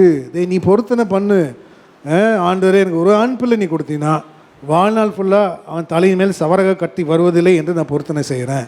உன் ஆண்டர் என்ன பண்ணுறாரு? வாசிங்க. ஒரு ஆண் பிள்ளை, ஒரே ஆண் பிள்ளை, அதான் தலையீற்று. உன் பிள்ளை ஊழியத்துக்கு போகிறான்னா நீ தடுக்கல் போடாத. உன் பிள்ளை ஊழியக்காரனாக மாறுறான்னா, உன் பிள்ளை உன் பொண்ணு ஊழியக்காரியாக மாறல, நீ தடுக்கல் போடாத, நீ தலையீற்று. அதுதான் தேவன் அங்கீகரிப்பார். நீ ஒன்று கொடு. தேவன் எத்தனை கொடுத்தாரு? திருப்பி 5 திருப்பி கொடுக்குறாரு. கொடுக்குற தெய்வம் எப்படி கொடுக்கும்? கூரையை பிச்சுட்டு. நீ கொடுக்குறதே இல்லை, நீ காணிக்கையே கொடுக்குறதில்ல, நீ தசம பாகத்தை கொடுக்கறதில்ல, எப்படி இந்த காலையில் தேவன் உன் பலிபீடத்தை அங்கீகரிப்பார்? வாசிங்க வேகமா. 1 சாமுவேல் 1:11. சேனைகளின் கர்த்தாவே தேவரீர் உம்முடைய அடியாளின் சிறுமையை கண்ணோக்கி பார்த்து உம்முடைய அடியாளை மறவாமல் நிலைத்தருளி உமது அடியாளுக்கு ஒரு ஆண் பிள்ளை கொடுத்தால் அவன் உயிரோடு இருக்கும் சகல நாளும் நான் அவனை கர்த்தருக்கு ஒப்பு கொடுப்பேன், அவன் தலையின் மேல் சவரகன் கத்தி படுவதில்லை என்று ஒரு பொருத்தனை பண்ணினாள். ஆண்டுக்கு ஒரு பொருத்தனை பண்ண என்ன தெரியுமா பண்ண? ஆண்டே ஒரு ஆண் பிள்ளை கூடியா, வாழ்நாள் ஃபுல்லாக அவன் தலையின் மேல் சவரக கத்தி வருவதில்லைன்னு நான் பொருத்தனை. ஒரு ஆண் பிள்ளை ஏன் பொட்ட பிள்ளைங்க கல்யாணம் பண்ணிட்டு போயிடும், அதுக்கு ஊழியத்துக்கு வரும், நல்லது தான். அதனால் ஒரு ஆண் பிள்ளை கொடு. அவனுக்கு நான் இன்ஜினியரிங்கே சொல்லிக் கொடுக்க மாட்டேன்னு பொருத்தனை பண்ணியிருக்கேன். அவனுக்கு பில்டிங் கன்ஸ்ட்ரக்ஷனே நான் சொல்லிக் கொடுக்க மாட்டேன். அவன் வாழ்நாள் ஃபுல்லாக அவன் என்ன பண்ணுவான்? அவன் ஊழியக்காரனாக இருப்பான். நான் ஒரு பொருத்தனை பண்ணியிருக்கேன். ஆண்டு என்ன பண்ணணும்? ஏன் வாஞ்சியும் நிறைவேற்றும். ஒரு ஆண் பிள்ளை கொடு. இப்போ ஆண்டு பாருங்கள், அல்லாஹ் சொல்கிறாரு, ஆண்டு சொல்கிறாரு, என் ஆத்மா தேவனுடைய ஆலய பிரகாரங்கள் மேல் வாஞ்சியும், அது ஒரு பலி, தேவனுக்காக பிரியப்படுகிற பலி. நான் சம்பாதிக்கிறேன் கோடி கணக்கில் ஆண்டு என் கையும் பிரயாசத்தை ஆசீர்வதிக்கிறார். சும்மாலாம் கிடையாது. நாங்கள் எவ்வளோ சம்பாதிப்போம் தெரியுமா? ஒரு பில்டிங்கில் கோடி கணக்கில். நான்லாம் ஒரு வருஷத்துக்கு 5-6 பில்டிங் கட்டுவேன். இப்போ ஒரு பில்டிங் தான் கட்டுறேன். ஆனால் தேவன் அதுலேயும் இவ்வளோ இருக்குது. அப்போ எவ்வளோ அட்டகாசம் பண்ணியிருப்பேன் பாருங்கள். எல்லாம் நஷ்டமாயிருச்சு. தேவனை இடைப்படுகிறார். நீ நல்லா கற்றுக்கொள்ள இந்த காலவேளையில் நம்ம கற்றுக்கொள்ள வேண்டிய பாடம் நீ உன் பொருத்தின. அப்போ தேவன் சொல்கிறார், உன் காணிக்கை என்ன? இந்த காலவேளையில் ஆபேலோட பலிபீடம் அங்கீகரிக்கப்பட்டது காரணம் என்ன? நீ இத்தனை நாள் இந்த மந்தியை மேய்ச்சேன், இந்த மந்தைக்கு காயம் கட்டின, பராமரித்தேன், தோல் மேலே சுமந்த, இது அல்ல. அது ரெண்டாவது. முதல்ல நீ காணிக்கை என்ன கொண்டு வந்த? அதெல்லாம் பழைய ஏற்பாடு காலத்தில் ஒரு வசனம் வந்தோம், நீ வெறும் கையோடு நீ தேவனுடைய ஆலயத்துக்கு வரக்கூடாது. எடுத்தீங்கன்னா வாசிங்க, வெறும் கையோட நீ உன் தேவனை சந்திக்க நீ வரவே கூடாது. காணிக்கையை தான் உடனே நீ வரணும். காணிக்கிழமை நீ தேவனை வரக்கூடாது, சந்திக்க முடியாது. பலி இல்லாமல் நீ தேவனை பார்க்க முடியுமா? பலி இல்லாமல் நீ தேவனை பார்க்க முடியாது. தேவனை அடிச்சிருவார், அடிப்பார், அடி விழும். அதனால தான் பாவம் செய்யும் போது ஏதேன் தோட்டத்தில் தேவன் ஒரு பலி கொண்டு வந்தார். என்ன பலி? ஒரு ஆடை வெட்டி தோல் எடுத்து அவர்கள் நிர்வாணத்தை மறைச்சு அதை பலியாக கொண்டு பார்க்கிற தேவன் அவர்களை வெளியே கொண்டு வந்தார். அதனால தான் பலி ரொம்ப முக்கியம். பலி ரொம்ப முக்கியம். அப்போ பலி அங்கீகரிக்கிறதுக்கு நீ பலிபீடமாக நீ மாறணும். பழைய ஏற்பாடு காலத்தில் காணிக்கை இல்லாமல் நீ தேவனிடத்தில் வராதேன்னு தேவன் சொல்லுவார். காணிக்கை ரொம்ப முக்கியங்க. நல்லா கற்றுக்கொள்ளுங்க. காணிக்கை இல்லை, நீ நல்லா நாங்கள் கற்றுக்கொள்ள வேண்டிய நல்ல பாடம் என்ன? வர தசம பாகம் வர 1 லட்சம் சம்பாரிச்சியா நீ 10,000 நீ போட்டுடணும். 10,000 சம்பாரிச்சியா 1000 ரூபாய் நீ போட்டுரு. தேவன் உன்னை வர்த்திக்க செய்யலைன்னா நீ என்கிட்ட கேளு. ரெண்டாவது என்ன? உபதேசம். என்ன உபதேசம்? அதில் நீ உண்மையாக இருக்க கற்றுக்கொள். தேவன் என்ன பண்ணுறதா? உண்மை உள்ளவராக இருக்கிறார். அநேக விஷயத்தில் நம்ம தவறுகிறோம். இது நம்ம உண்மை இல்லாத பட்சத்தில் தேவன் உண்மை உள்ளவராக இருக்கிறார். தேவன் பார்ப்பார், எல்லாத்தையும் ஆசீர்வதிக்க மாட்டார். எல்லாத்தையும் பார்க்குறாரு. பார்த்து தான் ஆசீர்வதிக்கிறார். ஒரு துட்டுக்கு 2 காசு என்ன பண்ணா? அவன் அதான் பலி. அது பலி. அது தேவன் அங்கீகரித்தார். நீ பண்ணுறியா? வாசிங்க, எடுத்தீங்களா? அப்போது இந்த காலவேளையில் நோவா பாருங்க, நோவாவோட பேழையில் சுத்தமான ஜோடு, அசுத்தமான ஜோடு இரண்டும் பேய்க்குள் பிரவேசித்தன. ஆனால் மழை முடிந்த பின்பு, அரராத் மழையில் பேய் சேர்ந்த பின்பு அவன் என்ன பண்ணான்? தேவனுக்காக ஒரு பலியை எடுத்து கொண்டு வந்தான். இல்லையா? அவன் பலி ஏற்கனவே ஆயத்தம் பண்ணி வச்சுருந்தான். சுத்தமான ஜோடு, அசுத்தமான ஜோடு, பல விதமான மிருகங்கள் பேய்க்குள் இருந்தாலும் நோவா வெளியே வந்து என்ன பண்ணானா? பலியை உன்னை ஆயத்தம் பண்ணி வச்சுருந்தான். அந்த வசனத்தை வாசிங்க. நோவா வெளியே வந்து என்ன பண்ணாங்க? எங்கே எப்போ அந்த ஞானம் வந்துச்சு? எங்கேயே அவனுக்கு அந்த அறிவு வந்துச்சு? காயினுக்கு அந்த அறிவு வரலையே. காயின் பிசாசினால் உண்டானவன், ஆபேல் எப்படிப்பட்டவன்? தேவனால் உண்டானவன். அப்படின்னா என்ன? நீ மறுபடியும் பிறக்கணும். மறுபிறப்பு என்பது அபிஷேகம் பண்ணப்பட்டேன், அந்நிய பாஷை பேசுகிற, அப்படி அல்ல. ஒவ்வொரு நாளும் நீ பிறக்கணும். அதான் மறுபிறப்பு. ஒவ்வொரு நாளும் திருவசனத்துக்கு நீ பிறக்கணும், உபதேசத்துக்கு நீ பிறக்கணும், தேவனுடைய சட்ட திட்டத்துக்கு நீ பிறக்கணும், உன்னையே நீ அடக்கி வாழணும். அதனால தான் தேவன் சொல்கிறார், கர்த்தருடைய பலத்த கரத்தில் அடங்கிது. உபதேசத்துக்கு அடங்கு. யாருக்கும் அடங்கலை. வாயாடி புருஷனுக்கு அடங்கலை, திமிரு பிடிச்சவன் ஊருக்கு அடங்கலை, வீட்டுக்கு அடங்காதெல்லாம் என்ன பண்ணுமா? ஊர் அடைக்கிறோம். அடங்காத பிள்ளை. உன் பிள்ளை பொறுக்கியாக இருக்கான் இல்லை? ஒரே பிள்ளை, ஆண் பிள்ளை, நீ செல்லம் கொடுத்து வளர்ந்துட்ட. இப்போ வந்தான் ஒரு யார் பிள்ளை பேர் என்ன? பீட்டர் யார்? அப்படி இல்லை, அவர் தாங்க பெரிய தாதா. இந்த சபைக்கு போடுறாரு, அவங்களோட பிள்ளை தான். நீ என்ன அந்த பிள்ளையை பற்றி வச்சுட்ட. இப்போ பீட்டர் என்ன பண்ணுறாரு? பெரிய பீட்டர் ஆகிட்டார். அந்த காலத்தில் படத்துலலாம் நான் சின்ன வயசுலேயே பார்ப்பேன், பிளாக் அண்ட் ஒயிட்டில் எல்லாம் கூடுவார், ரவுடி கூடுவார், மேத்யூ அப்படின்னு அவர் வந்து நிற்பார். பீட்டர் அப்படின்னா ஃபஸ்ட்டு எல்லா ரவுடிங்களும் கிறிஸ்தவ பேருக்கு தான். நிஜமாக சொல்கிறேன். நான் சின்ன வயசை பார்த்து நினைப்பெல்லாம் இருக்குது. எல்லாம் கூடுவாருங்க. சாமுவேல் அவரும் ரவுடி தான். எல்லாம் நல்ல பக்தியான பேர். எல்லாம் யார்? எல்லாம் ரவுடிங்க தான். அதனால தேவன் வீட்டுக்கு அடங்காதது ஊர் அடக்கும். அதனால தான் நாங்கள் எச்சரிக்கிறோம், சபைக்கு அடங்கியிரு, உபதேசத்துக்கு அடங்கியிரு, ஒரு கையின் கீழே அடங்கியிரு, ஒரு சட்டத்திட்டத்துக்கு நீங்கள் அடங்கியிரு, இந்த சபை இந்த ஊழியக்காரருக்கு அடங்கியிரு. நீ அடங்கி இருந்தால் தான் ஆசீர்வாதம், முரட்டாட்டம் பண்ணாத ஆசீர்வாதம் வராது. வாசிங்க ஆதியாகமம் 8:20. அப்பொழுது நோவா கர்த்தருக்கு ஒரு பலிபீடம் கட்டி சுத்தமான சகல மிருகங்களிலும் சுத்தமான சகல பறவைகளிலும் சிலவற்றை தெரிந்து கொண்டு அவைகளை பலிபீடத்தின் மேல் தகன பலியாக பலியிட்டான். ஆமென். பாருங்க, தேவன் பாருங்க பலியிட்டான். எப்படி அவனுக்கு எப்படியான சிந்தை வந்துச்சு? ஆதாமுக்கு அந்த சிந்தை இல்லை, அப்பாவுக்கு அந்த சிந்தை இல்லை, ஆனால் பிள்ளை காயினுக்கு இல்லைன்னா ஆபேலுக்கு வந்துச்சு. பாருங்க, ஏன்? தேவனால் உண்டானவன், நீ மறுபடியும் பிறக்கணும். அப்போது இந்த குணநலங்கள் இருக்கும்போது தான் நீ ஆபேலை போகிற பலிபீடம் கட்ட முடியும். அதே போல் சவுல் பாருங்க, கழுதை தொலைந்து போயிட்டு கழுதையை தேடி போகிறான். அந்த வசனத்தை எடுங்க. கழுதை தேடி போகும்போது அப்போ என்ன சொல்கிறான்? அங்கே வேலைக்காரர் சொல்கிறான், இங்கே ஒரு தீர்க்கதரிசி இருப்பார், அவர்கள்கிட்ட போய் விசாரிக்கலாம், ஞான திருஷ்டிக்காரங்க இருக்கான். அப்போ சவுல் என்ன சொல்கிறான்? ஐயோ, தீர்க்கதரிசி பார்க்கறதுக்கு காணிக்க கொடுக்க என் கையில் என்ன இல்லை, ஒன்றுமே இல்லை, காசு இல்லை, அவலட்சணமாக இருக்கு. பாருங்க, ஒரே ஒரு பெரிய கழுதை கூட்டத்துக்கு தலைவன். கழுதைனா பெரிய கார் மாதிரி. அந்த காலத்தில் கழுதைனா சுமக்கும், வண்டியே கழுதை இல்லைன்னா பிரயாணம் பண்ண முடியாது. பெரிய திரள் கழுதை கூட்டத்துக்கு தலைவன். அவன்கிட்ட காசு இல்லை, அவலட்சணம், வெக்கமாக இருக்குது. வேலைக்கார சொல்லலாம், என்கிட்ட காசு இருக்குன்ற பாருங்க. உன் கையில் காசு இருக்கா? காணிக்க போட, காணிக்க பெட்டியிலக்கா காசு இருக்கா? அந்த கால வேலை ஏன் இடைப்படுகிறார்? ஏன்? அந்த விதவை பாருங்க, ஜீவனுக்கு ஏதுவான அது பலி, அது பலி. ஏன் உனக்கு விருத்தி ஆகலை? ஏன் உன் கடன் பிரச்சனை போகலை? ஏன் தீராத வியாதி, ஆஸ்பத்திரிக்கு ஏன் அவ்வளோ செலவு பண்ணுற? ஆண்டு பட்டியல் போட்டோம்னா என்ன ஆகும்? வாசிங்க 1 சாமுவேல் 9:6. அதற்கவன், இதோ இந்த பட்டணத்தில் தேவனுடைய மனுஷன் ஒருவர் இருக்கிறார், அவர் பெரியவர், அவர் சொல்லுகிறதெல்லாம் தப்பாமல் நடக்கும், அங்கே போவோம், ஒருவேளை அவர் நாம் போக வேண்டிய நம்முடைய வழியை நமக்கு தெரிவிப்பார் என்றான். அப்பொழுது சவுல் தன் வேலைக்காரனை பார்த்து, நாம் போனாலும் அந்த மனுஷனுக்கு என்னத்தை கொண்டு போவோம்? நம்முடைய பைகளில் இருந்து தின்பண்டங்கள் செலவழிந்து போயிற்று, தேவனுடைய மனுஷனாகிய அவருக்கு கொண்டு போகத்தக்க காணிக்கை நம்மிடத்தில் ஒன்றுமில்லையே என்றான். அந்த வேலைக்காரன் பின்னும் சவுலை பார்த்து, இதோ என் கையில் இன்னும் 1/4 சேக்கல் வெள்ளி இருக்கிறது, தேவனுடைய மனுஷன் நமக்கு நம்முடைய வழியை அறிவிக்கும்படிக்கு அதை அவருக்கு கொடுப்போம் என்றார். நாங்கள் என்ன கற்றுக் கொடுக்குறோம் அந்த காலவேளை? தேவனுடைய வழி எப்படி? உன் வழிகள் அல்ல, என் நினைவுகள் உன் நினைவுகள் அல்ல, என் வழிகளும் உன் வழிகள் அல்ல, இயேசுடைய வழி உனக்கு கற்றுக் கொடுக்குறோம் அந்த காலவேளையில். நீ ஆபேலை போல ஒரு பலிபீடத்தை கட்டு, அப்போ தேவனுடைய அக்னி என்னென்ன வானத்திலிருந்து இறங்கும். நீ ஏன் போய் இவன் வேலைக்காரன் சொல்கிறான் காணிக்கையாக தான் இருக்குது, ஆனால் எஜமா என்ன சொல்கிறான்? தேசத்தை ஆளுகை செய்ய போட்டுக்க ஒரு ராஜா, அவன் சொல்லலாம் காணி அவலட்சணமாக இல்லை. நிறைய கோடீஸ்வரனுங்க பாருங்க, பணக்காரங்க என்னென்னா 70 மேலே 70 அடித்தாலும் அவங்க தசமாவாக போட மாட்டாங்க. என்கிட்ட ஒரு வாக்குவாதம் பண்ணார்ல, நீ எப்படி நான் இருளில் இருக்கலாம் நீ சொல்லலாம், உனக்கு பேச தெரியல, நீ உபதேசம் பண்ண தெரியல, உன் வார்த்தை நீ அளக்கலை, நீ என்ன பண்ணல, நீ எப்படி பேசணும் கற்றுக்கொள்ளலையா? ஏன்னா இவ்வளோ இருட்டில் இருந்துட்டு என்ன பண்ணுறது? விளாசுவாசாலும் வேலை விளாசிட்டாரு. அப்போ நீ என்ன கற்றுக்கொள்ள இந்த கால வேலையில்? இப்போ தேவன் சொல்லுகிறார், உன் கையில் நீ காணிக்க, நீ ஒரு மெய்ப்பனாக இருந்தீங்கன்னா உன் கையில் ஒரு காணிக்கை இருக்கணும். அப்போ தான் தேவனுக்காக நீ பலிபீடமாக மாற முடியும். வேறு சொல்லுது, தகுதிக்கு ஏற்றபடி நீ காணிக்கை கொண்டு வரணும். இயேசு பிறந்தார், ஒரு ஆண் பிள்ளை பிறக்கும்போது இஸ்ரவேல் தேசத்தில் நீ என்ன பண்ணும்? ஒரு பணக்காரன் இருந்தால் ஒரு காளையை பலி செலுத்தணும். ஒரு காளையோட விலை என்ன?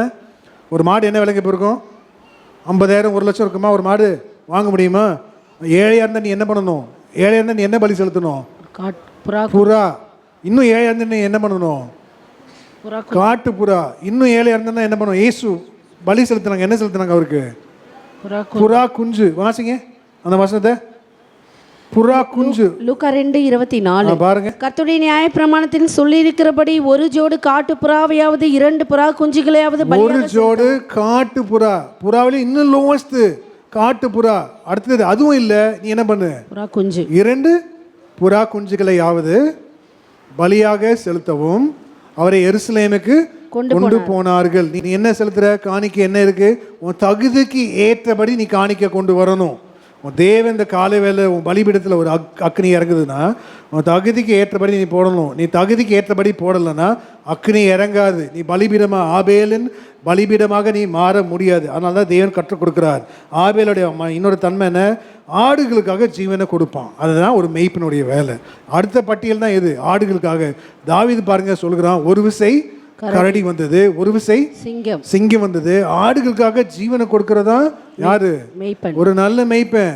தன்னுடைய வீட்டுக்காக தன்னுடைய வேர்வையை சிந்தி சுமக்கிறவன் தான் ஒரு நல்ல புருஷன். வேலைக்கே போகாதவன் ஒரு புருஷனே இல்லை.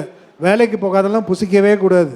இந்த காலத்துலலாம் ரொம்ப ஸ்டைலாக இருக்காங்க. ஆம்பளைங்கள்லாம் என்ன பண்ணுறாங்க, வீட்டில் இருக்காங்க, பொம்பளைங்களை வேலைக்கு விட்றாங்க. அதெல்லாம் லட்சணம் இல்லை. அதெல்லாம் என்னது, அவலட்சணம். அதெல்லாம் என்ன அவலட்சணம், வெக்கக்கேடு. உனக்கெல்லாம் சோறே போடக்கூடாது, வீட்டில் அப்படியே துரத்தி விட்டுருணும். உங்கள் அம்மா உன்னை பெற்றதே வேஸ்ட்டுடான்னு. நான் பொண்ணாக இருந்தால் பிரச்சனை ஜாஸ்தியாக இருக்கும். அதனால தான் நானே படிச்சிட்டார். ஞானாக இருந்தே உனக்கு இவ்வளோ வாய், பொண்ணாக இருந்து இவ்வளோ வாய் இருந்தால் என்ன இருக்கும், வீடு 2 கண்ணு துணமாயிருக்கும். என் புருஷ உடனே சம்பாதிக்கலாம் பட்டே வச்சிருவேன். என் பொண்ணுக்கு சொல்லி கொடுத்துருவேன். அவன் சொல்கிறான், முன்ன மாதிரிலாம் நான் பேச மாட்டேன் டாடி. அப்பயே சொல்லிட்டா, டாடி ஓகே, முன்ன மாதிரிலாம் எனக்கு வீட்டுக்காரர் வேண்டான்னு சொல்லிட்டான் என் பொண்ணு. ஏன்டி எப்படி சொன்னேன்னா, வேண்டாம் இல்லை இப்போ எதுவும் போதும், ஆண்டு எனக்கு நல்ல பையன் கொடுப்பாரு. நீ வந்து ரொம்ப கரடு முறமாக ட்விஸ்ட்டாக வளைக்கிற. பிள்ளைகள் முருங்கை மரத்தை எப்படி வளர்க்கணும், முருங்கை மரத்தை சொல்லுங்கள், உடச்சி தான் வளர்க்கணும். பிள்ளையை நீ உடச்சி அப்படி பார்த்து அப்படின்னா அப்படி கப்புன்னு உட்காந்துடும். என்னடா உன் பேர் என்ன, என்ன உங்கள் அப்பா பேர் என்ன, அப்பா எங்கே இருக்காரு, வீட்டில் அப்பா பேச்சு கேட்பியா, நல்ல பிள்ளை அப்படியே கேட்கணும். அப்படி முடிச்சு அப்படி பார்த்து அப்படி கப்புன்னு உட்காந்துடணும். உடனே சரி வாயத்தில் பலார்னு அடிக்கணும். என்னடி சும்மா வாயத்தில் செய்கிற, ஏன் நீ முதல்ல என்கிட்ட செய்யணும். அப்பா அம்மா, 2வது யார், பல்லே காமிக்கிறது, பட்டுன்னு ஒரு அடி விட்டணும். நீ சும்மா நினைச்சிட்டு ஏன்னா உன் பல்லு அவ்வளோ அழகாக இருக்குது, இருக்க பல்லெல்லாம் ஆண்டு தட்டிட கொட்டிடும். நல்லா கண்டிப்பாக தான் பிள்ளையை வளர்க்கணும். வாசிங்க வேகமா. 1 சாமுவேல் 17 அது மட்டும் படிக்கிட்டு 34. தாவீது சவுலை பார்த்து, உம்முடைய அடியான் என் தகப்பனுடைய ஆடுகளை மேய்த்து கொண்டு இருக்கிற போது ஒரு விசை ஒரு சிங்கமும் ஒரு விசை ஒரு கரடியும் வந்து மந்தையில் இருக்கிற ஒரு ஆட்டை பிடித்து கொண்டது. நான் அதை தொடர்ந்து போய் அதை பிடித்து அதை அதன் வாய்க்கு தப்புவித்தேன். பாருங்க, தாவீது சிங்கம் வருதுன்னு சொல்லி ஓய் ஓடிப்போ அப்படிலாம் சொல்லலை. என்ன பண்ணா, தாவீது சிங்கம் வருதுன்னு சொல்லி துணிஞ்சு போயிட்டான். ஒரு விஷயம் வாசிங்க, அது இனிமேல் பாய்ந்த போது நான் அதன் தாடியை பிடித்து, வாசிங்க, அதை நான் தொடர்ந்து போய் அதை பிடித்து அதை அதன் வாய்க்கு தப்புவித்து அது என் மேல் பாய்ந்த போது நான் அதை தாடியை பிடித்து அதை அடித்து கொன்று போட்டேன். சிங்கத்துடைய தன்மை என்ன தெரியுமா, சிங்கம் ஒரு இரையை கவர்ந்து கொள்ளும் போது சிங்கத்து வாயிலேருந்து அதை எடுக்கவே முடியாது. நீ எப்பேற்பட்டவனாலும் சிங்கத்து வாயிலேருந்து எடுக்க முடியாது. அவ்வளோமான முரட்டு குணம். அதான் சிங்கத்தை பற்றி வாசிங்க. ஏசாயால 31:4 பாருங்க. ஏசாயால 31:4. அது சத்தம், அதுக்கு வாயில் ஏதாவது மாட்டுச்சுன்னா சிங்கம் எப்படி, சிங்கம் எவ்வளோ பெருசு தெரியுமா, நாங்கள் ஒரு நேரில் ஜூவில் பார்த்தோம், ஒரே ஒரு கண்ணாடி ஒண்டி தான், அது எவ்வளோ 10 அடி, நிஜமாக சொல்கிறேன். அது வாலும் தலைக்கும் சிங்கத்தோட அளவு டேப் பிடிச்சிங்கன்னா 13 அடியும். இப்போ 13 அடி ஒரு சிங்கம் நடந்து போச்சுன்னா எப்படி இருக்கும் பார்த்துக்கோங்க. அப்படியே பார்த்து எங்களுக்கு அப்படியே கூஸ் பம்ப் அப்படியே சிலுத்துருச்சு. அப்போ அவ்வளோ கம்பீரமாக இருக்குது. ஒரே ஒரு கண்ணாடி தான் எங்களுக்கும் அந்த சிங்கத்துக்கும். அப்படி அவ்வளோ பக்கத்துலேருந்து பார்க்குறோம். இல்லை வாசிங்க. ஏசாயா 31:4. கர்த்தர் என்னுடனே சொன்னது, சிங்கமும் பாலசிங்கமும் தன் இரையை பிடித்திருக்கும் போது கெர்ச்சித்து தங்களுக்கு விரோதமாய் கூப்பிடுகிற திரளான மேய்ப்பரின் சத்தத்தினாலே கலங்காமலும், திரளான என்ன பாருங்க, மேய்ப்பரின் சத்தத்தினால் கலங்காமலும், பாருங்க, மேய்ப்பரின் சத்தத்தினாலே கலங்காமலும், அவர்கள் அமளியினாலே பணியாமலும் இருக்கிறது போல சேனைகளின் கர்த்தர் சீயோன் மலைக்காகவும் அதன் மேடுக்காகவும் யுத்தம் பண்ண இறங்குவார். அவ்வளோ முரட்டுதனும். ஆனா தாவீது தான் என்ன பண்றான், தன்னுடைய ஆடுகளுக்காக ஜீவனை கொடுக்கிறான். நீ இந்த மந்தைக்காக உன் ஜீவனை கொடுக்கிறாயா ஆண்டவர் கேட்பார். இல்லை, நீ உன்னுடைய வீடு, நீ தான் மேய்ப்பன், உன்னுடைய வீட்டுக்காக உன் ஜீவனை கொடுக்கிறாயா. இப்போ ஆண்டு காலையில் கேட்பார்ல. அதனால தான் தேவன் சொல்கிறார், தாவீது என்ன பண்ணனா, சத்தம் போட்டு வரல, துணிந்து செயல்பட்டான். துணிந்து. அப்போது வேதத்தில் நம்ம என்ன கற்றுக்கிறோம், எந்த ஊழியம் நீ செய்யும்போது ஒரு எதிர்ப்பு வரும். நல்லா கற்றுக்கொள்ளுங்க. ஒரு மெய்ப்பன் அப்படின்னா ஃபஸ்ட்டு அறிக்கிறிய பாஸ்டர் என்று அர்த்தம். நீ எந்த ஊழியம் செஞ்சாலும் அதுக்கு ஒரு எதிர்ப்பு உண்டு. நீ பக்தியை வாழ்ற, நீ பிரயாசப்படுகிற அப்படின்னு இன்றைக்கி ஒரு தீர்மானம் எடுக்கும்போது அதுக்கு ஒரு எதிர்ப்பு உண்டு. இந்த பிரதிஷ்டையில் நான் உண்மையாக இருக்கேன், ஆண்டுக்காக இனிமேல் நான் கலர் துணியே போட மாட்டேன், ஆண்டுக்காக நான் இனிமேல் நகையே போட மாட்டேன், ஆண்டுக்காக நான் டை அடிக்க மாட்டேன், ஆண்டுக்காக நான் கடன் வாங்க மாட்டேன். நீ எந்த பிரதிஷ்டையில் உண்மையாக இருக்கோ அதுக்கு ஒரு எதிர்ப்பு உண்டு. அதான் அர்த்தம். ஒரு நல்ல மெய்ப்பன் தன் ஆடுகளுக்காக ஜீவனை கொடுக்குறான். அதே போல் நீயும் நானும் கொடுக்கணும். அதனால தான் பாருங்கள், ஜெபுலூனும் நப்தலியும் போர்க்கள் முன்னணியில் என்ன பண்ணாங்க, எதுக்கு துணிச்சு நின்னாங்க, மரணம் வரும்னு தெரியும், போர்க்களத்தை எதுக்கு போகிறாங்க, யுத்தத்துக்கு எதுக்கு போகிறான் சொல்லுங்கள். ஒருத்தன் யுத்தத்துக்கு எதுக்கு போகிறான், ஒரு யுத்தம்னா என்ன, யுத்தம்னா என்ன, ஏன் யுத்தத்துக்கு போகிற, உன் குடும்பத்தை காப்பாற்ற, நாட்டை காப்பாற்ற, எதுக்கு நீ போகிற யுத்தம், மரணம் வரும் என்று துணிஞ்சு நிற்கிறவன் தான் போர்க்களத்துக்கு போவான். வாசிங்க. நியாயாதிபதிகள் 5:18. நியாயாதிபதிகள் 5:18. செபுலோனும் நப்தலியும் போர்க்களத்து முனையிலே தங்கள் உயிரை எண்ணாமல் மரணத்துக்கு துணிந்து நின்றார்கள். ஆமென். நீ போர்க்காலத்துக்கு பிரச்சனைக்கு ஒரு எதிர்ப்பு வரும். நீ தேவனுக்காக பக்தி வைராக்கியமே இருக்கும்போது ஒரு எதிர்ப்பு வரும். உன் பிரதிஷ்டையில் உண்மையாக இருக்குன்னு சொல்லும்போது ஒரு எதிர்ப்பு வரும். ஆண்டவரே இந்த பொருத்தனை நிறைவேற்ற நான் என்ன பண்ணுறேன் தவறாமல் நிறைவேற்றுன்னு சொல்லும்போது ஒரு எதிர்ப்பு வரும். எந்த ஊழியத்துலையும் எந்த சின்ன ஊழியமாக பண்ணாலும் ஒரு எதிர்ப்பு வரும். சபைக்காக நீ ஒரு மைக்கு ஒழுங்காக போடுற ஒரு எதிர்ப்பு வரும். சபைக்காக ஒழுங்காக மியூசிக் போகிறோம் ஒரு எதிர்ப்பு வரும். சபைக்காக நீ எதாவது ஊழியம் நீ ஒழுங்காக செஞ்சு பாரு ஒரு எதிர்ப்பு கண்டிப்பாக வரும். நீ தேவனுக்காக வைராக்கியம் நீ இப்போ நிற்கும்போது. ஆனால் பிரச்சனை போராட்டத்துக்காண்டி நீ என்ன பண்ணக்கூடாது, நீ பயந்து பின் வாங்கக்கூடாது. தேவன் என்ன பண்ணார், இயேசு என்ன பண்ணார், தேவனுடைய திட்டத்துக்காக அவரை சமர்ப்பித்தார். தேவனுக்கு இயேசுக்கு என்ன வந்துச்சு, என்னங்க வந்துச்சு? போர்க்களத்து முன்னையில் என்ன வந்துச்சு? போர்க்களத்து முன்னையில் எதுக்கு துணிஞ்சு நின்றாங்க? மரணத்துக்கு. தேவனுடைய திட்டத்துக்கு இயேசு சமர்ப்பிக்கும் போது இயேசுக்கு என்ன வந்துச்சு? மரணம் வந்துச்சா இல்லையா? மரணம் வந்துச்சுல. அதே போல தேவனுடைய திட்டத்துக்கு நீ சமர்ப்பிக்கும் போது மரணம் வரும். ஆனா தேவன் அதை ஜெயமாக மாற்றி விடுவார். இல்லையா? நீ பயப்படக்கூடாது. ஒரு நாளும் சிங்கக்குட்டிகளோட பிள்ளைங்க சிங்கக்குட்டி தான். நான் எப்பவுமே என் பொண்ணை நான் அப்படி தான் சொல்லுவேன், தைரியமாக நெல் ஃபேஸ் பண்ணு, சேலஞ்ச் பண்ணு, தைரியமாக நெல், நீ பயப்படாது. எப்பவுமே கடினமாக ஏன் அவளுக்கு இருக்கேன் பிள்ளைக்கு தைரியமாக அவள் தைரியமாக நின்றுட்டானா, தேவனை பிடிச்சிட்டானா அவளை அசைக்கிறதுக்கு யாருமே இல்லை. எதையுமே நீங்கள் பயப்படக்கூடாது. நீ உன் வாழ்க்கையில் வர பிரச்சனையை நீ தைரியமாக நீ சந்திக்கணும். பிரச்சனை போராட்டத்தை. அதனால தான் தேவன் சொல்கிறார், செபுலோனும் நப்தலியும் எப்படி இருந்தாங்களாம்? போர்க்காலத்தின் முன்னணியில் மரணத்தை சந்திக்க தைரியமாக இருந்தார்கள். உன் தைரியம் எப்படிப்பட்டது கால வேலையில்? வாசிங்க வேகமா. நியாயாதிபதிகள் 5:18. செபுலோனும் நப்தலியும் போர்க்களத்து முனையிலே தங்கள் உயிரை எண்ணாமல் மரணத்துக்கு துணிந்து நின்றார்கள்.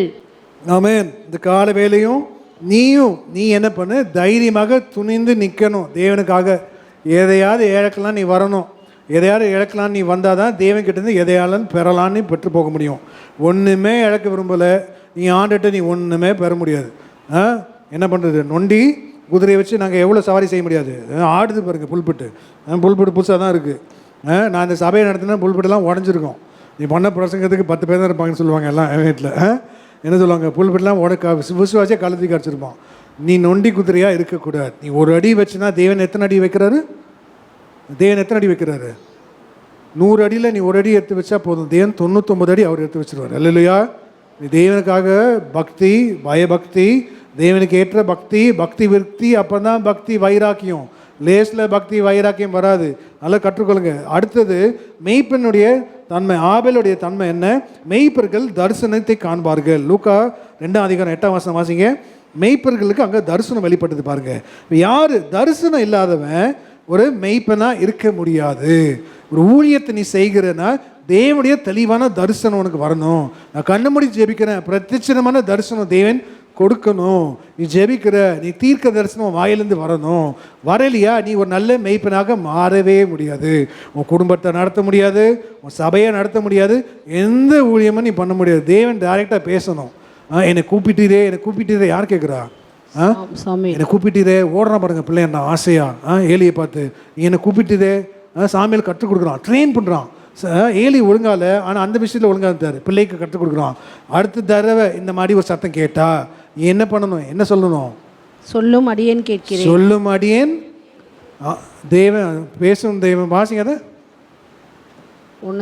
கர்த்தாவே சொல்லும் அடியேன் கேட்கிறேன். என்ன அழகாக கற்றுக் கொடுக்குறான் பாருங்க ஒரு ஊழியக்காரன். கற்றுக் கொடுக்குறோம், செமிட்டி மேலே செமிட்டி அடிக்கிறோம். யார் நிறைய காணிக்கை பட்டியலில் ஆசீர்வாதம் போடுறீங்கன்னு தெரில. இந்த 6 மாதத்தில் நாங்கள் பட்டியல் எடுத்துகிறோம். யார் ஆசீர்வாதம் நிறைய. இப்போ தேவன் உன்னையும் ஆசீர்வதித்து எங்களை ஆசீர்வதிக்கணும், எங்களை ஆசீர்வதித்து அந்த ஆசீர்வதித்து நீ பெருகணும். இதுதான் திட்டமே. வாசிங்க. 1 சாமுவேல் 3:9. சாமுவேலை நோக்கி, நீ போய் படுத்துக்கொள், உன்னை கூப்பிட்டால் அப்பொழுது நீ கர்த்தாவே சொல்லும் அடியேன் கேட்கிறேன் என்று சொல் என்றான். பாருங்க, ட்ரெயின் பண்ணுறா பாருங்க. என்னை கூப்பிட்டீரே. அதனால இந்த தரிசனம், தெளிவான தரிசனம். ஆனால் லூக்கா வாசிங்க வேகமா. லூக்கா 2:8. அப்பொழுது அந்த நாட்டிலே மேய்ப்பர்கள் வயல்வெளியில் தங்கி ராத்திரியில் தங்கள் மந்தையை காத்து கொண்டிருந்தார்கள். அவ்வேளையில் கர்த்தருடைய தூதன் அவரிடத்தில் வந்து நின்றான். கர்த்தருடைய மகிமை அவர்களை சுற்றிலும் பிரகாசித்தது. அவர்கள் மிகவும் பயந்தார்கள். அப்போ என்ன பண்ண? தூதர்கள் தரிசனமாச்சுல யாருக்கு வெளிப்பட்டுச்சு? மெய்ப்பர்களுக்கு. அதே யாத்திராகத்தில் வாசிங்க, மோசைக்கு 3ஆம் அதிகாரத்தில் வாசிங்க, அதில் வரும் பாருங்கள், 1-2 வசனத்தில் வருதா பாருங்கள். மோசைக்கு தேவன் என்ன பண்ணாரா? எதில் வெளிப்பட்டார்? செடியில் தரிசனமானார். தரிசனமானார். அந்த மாதிரி வாசிங்க, யாத்திராகம் 3:2. 3:1 வாசிங்க. அங்கே மோசே மீதியான் தேசத்து ஆசாரியனாக இருந்த தன் மாமனாகிய எத்திரோவின் ஆடுகளை மேய்த்து கொண்டிருந்தான். ஆடுகளை மேய்த்து கொண்டு வந்தான். மேய்ப்பெண் ஆபேல் ஆடுகளை மேய்த்து கொண்டு வந்தான். அவன் ஆடுகளை வனாந்தரத்தின் பின்புறத்திலே ஓட்டி தேவ பர்வதமாகிய ஓரேப் மட்டும் வந்தான். அங்கே கர்த்தருடைய தூதனானவர் ஒரு முட்செடியின் நடுவிலே உண்டான அக்கினி ஜுவாலையிலே நின்று, கர்த்தருடைய தூதனானவர் முட்செடியின் நடுவில் உண்டான வாசிங்க, அக்கினி ஜுவாலையிலே நின்று அவனுக்கு தரிசனமானார். அவனுக்கு தரிசனமான மெய்ப்பனா இருந்தீங்க. அந்த காலவேள பிரத்யட்சமான தரிசனம் தேவன் காண்பிச்சார். நாங்கள் அநேக சபையில் ஊழியத்துக்கு போவோம். நல்லா கற்றுக்கிறேன், தாழ்மையோடு சொல்கிறேன். ஒரு காரியத்துக்கு நீ ஜெபி, அதே காரியத்துக்கு நான் ஜெபிக்கிறேன். உன் தரிசனம் பலிக்கிறா, என் தரிசனம் பலிக்கிறா நான் சொல்லுவேன். சேலஞ்ச் பண்ணி பேசுவோம் ஊழியத்தில். ஜெபி, நான் கார் வாங்க போகிறேன். ஆண்டு சொல்ல காரை வாங்காதேன்னு வரு. ஆண்டு சொல்லுவார், நான் வெளிநாட்டு போகிறேன்னா நீ வெளிநாட்டு போகாதுன்னு வரு. ஆண்டு சொல்லுவார், இந்த படிப்பு படிக்காதுன்னு சொல்லுவார். நீ இப்போ நல்லா இருக்கும், 6 மாதத்துக்கு திருப்பி நீ வருவேன், எங்கள் முன்னாடி வெக்கப்பட்டு வந்து நிற்பேன். அதான் சொல்கிறது, காத்துரு பொறுமையோடு. தரிசனம் என்ன பண்ண தாமதிக்காது. தரிசனம் என்ன பண்ணுமா? குறித்த காலத்தில் தரிசனம். சேலஞ்ச் பண்ணி பண்ணலாமா? நீ எதாவது ஜெபி, நானும் அந்த காரியத்துக்கு ஜெபிக்கிறேன். ஆன்னு சொல்கிறாரு, ஆகாரமே இல்லை, கடனே வாங்காத, பட்டினியாக இருந்துவார். அப்படியே உபவாசமாக இருந்து ஜெபி, அவமானம் இந்த வழியாக கடந்து போ. ஆன்னு சொல்லுது. நாங்கள் சொல்லி கேளு, சேலஞ்ச் பண்ணிக்கலாமா? எந்த காரியத்துக்கு? எல்லாம் சின்ன விஷயத்துக்கு கூட. அதான் தரிசனம், தெளிவான தரிசனம். எங்கள் ஆண்டு சொன்னார், நான் ஐயாக்கிட்ட சொன்னேன், போன வருஷத்தில் எங்களுக்கு ஒரு ரொம்ப நெருங்கியமான ஊழிக்காரன், யாரும் பேர்லாம் சொல்ல, பெரிய சபை பளிச்சுன்னு டிசம்பர் எங்களுக்கு ஜெபிக்கும் போது 365 காமிச்சார். 365 அப்படின்னா என்ன? 365 என்ன? ஒரு வருஷம். இந்த வருஷம் முடிகிற வரைக்கும் தான் இந்த சபையில் உனக்கு ஊழியம், அடுத்த வருஷம் அந்த ஊழியம் தொடராதுன்ட்டார். நானும் பாஸ்கிட்ட ரொம்ப நாள் பேசியிருந்தோம். அவருடைய அனுபவத்தை என்ன பண்ணார்? தெரிவித்தார். இந்த மாதிரி நான் இப்படியே உபயோகித்தேன், தூரத்து பச்சை தான் கண்ணு கலகு. எனக்கு அதை என்கிட்ட பேசியிருந்தார் காலையில். நானும் அவர் ரொம்ப நேரம் பேசியிருந்தோம். ஏன் சலிக்கும் அயலான் சலிக்காதபடி நீ என்ன பண்ணாத, வீட்டுக்கு அடிக்கடி கால் வைக்காத. இல்லை, எனக்கு அப்படிலாம் தெரில. அவர் வசனம் என்ன அழகாக கொடுக்குறாரு பாருங்க, அது உண்மை. ஏன் ஆனால் கரெக்டாக 365 நாள் பிரத்யட்சமான தரிசனம். கரெக்டாக இன்னும் கொஞ்ச நாள் தான் எங்களுக்கு ஊழியம். அந்த சபையில் ஆண்டவர் கட் பண்ணுறாரு பாருங்க. ஏன் ஆண்டு போட்ட தரிசனம் எப்போ நிறைவேறுது? அதான் தரிசனத்துக்காக காத்திரு. இதை வாசிங்க, தரிசனம் குறித்த காலத்தில் வைக்கப்பட்டிருக்கிறது. ஆபகுக் 2:3 குறித்த காலத்துக்கு தரிசனம் இன்னும் வைக்கப்பட்டு இருக்கிறது. முடிவிலே அது விளங்கும், அது பொய் சொல்லாது.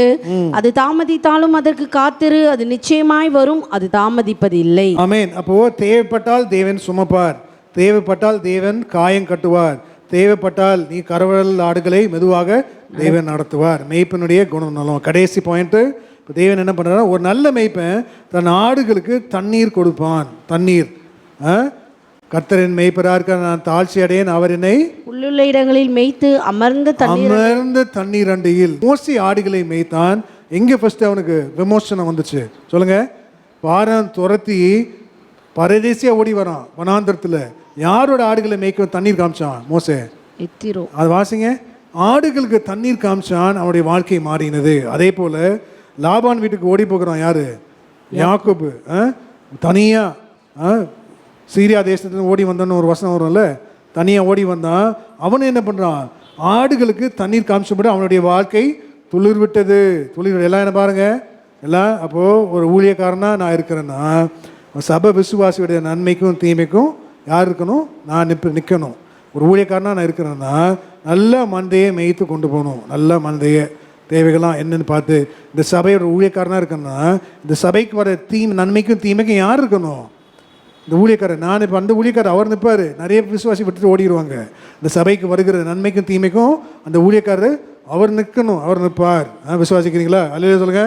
அல்லேலூயா. அப்போது தேவன் சொல்லுகிறார், எடுத்தீங்களா? யாத்திராகமம் 2:19 அதற்கு அவர்கள், எகிப்தியன் ஒருவன் மேய்ப்பரின் கைகளுக்கு எங்களை தப்புவித்து எங்களுக்கு தண்ணீர் மொண்டு கொடுத்து ஆடுகளுக்கு தண்ணீரை காட்டினான் என்றார்கள். ஆடுகளுக்கு தண்ணீரை காட்டினான். அதே போல யாக்கோபு தான் பண்ணான் ஆடுகளுக்கு. ஓசியா 12:12. இதுதான் நான் சொன்னல காலையில் என் மனைவி வரணும்னு. நிறைய வசனம் எனக்கே தெரியாது, அப்பப்போ படிச்சிருக்கோம், மைண்டில் இருக்கும், நாங்கள் பிரசங்கம் பண்ணிக்கிட்டே இருப்போம். இந்த மாதிரி வசனம் நானும் ஜெபிக்கணும் இந்த கிருபைக்கு. வாசிங்க. யாக்கோபு சிறிய தேசத்துக்கு ஓடி போய் இஸ்ரவேல் ஒரு பெண்ணுக்காக ஊழியம் செய்து ஒரு பெண்ணுக்காக ஆடு மேய்த்தான். இஸ்ரவேல் ஒரு பெண்ணுக்காக ஆடு மேய்த்தான். இதுக்கு அவளச்சங்க ஆண்டு காரி காலையில் இவன் என்ன பண்ண, ஒரு பெண்ணுக்காக ஆடு மேய்க்கிறான், மானத்தையும் வாங்கிட்டான். ஆண்டு சொன்னார். ஆண்டு எவ்வளோ ஹம்பிள், எவ்வளோ தாழ்மையான இருப்பாருங்க.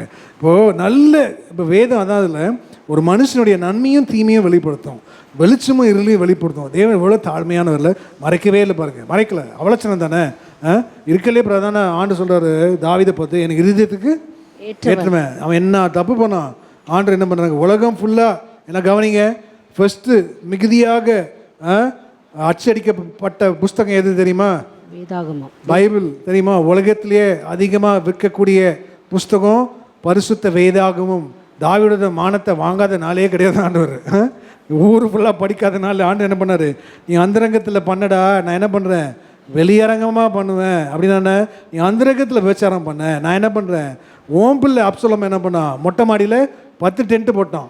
இல்லை, வெளியரங்கமாக நான் கொண்டு வருவேன். இல்லை, ஆண்டவர் எவ்வளோ தாளும் கொண்டு வந்தார் பாருங்க. ஆனால் காட் ஃபேவர் டேவிட், கிருபை ஆண்டவரே. மனுஷன் பலவீனம் தான், அதனால தான் பக்தன் சொல்லுகிறான், ஆண்டவர் மறைவான குற்றங்களுக்கும் துணிகரமான பாவங்களுக்கும் இந்த அடியனை விலக்கி காத்தரலும். கர்த்தருடைய பர்வதத்தில் யார் ஏற முடியும்? உனக்கு என்ன தகுதி இருக்குது நீ ஆண்டவருடைய பர்வதத்துக்கு ஏறி வர? இயேசுவை போல் நீ மாற எத்தனை வருஷம் ஆகும் தெரியுமா? ஒரு நாள் 1000 வருஷம் போல். இயேசுவோட நீ 1000 வருஷம் இருந்தாலும் உன் குணம் மாறாது. இயேசு அப்படிப்பட்ட பரிசுத்தர் அல்லையா? இயேசுவை போல் நீ மாற ஒரு நாள் 1000 வருஷம் போல். 1000 வருஷம் தேவனுக்கு ஒரு நாள் போல். ஒரு நாள் 1000 தேவனுடைய கேரக்டர்.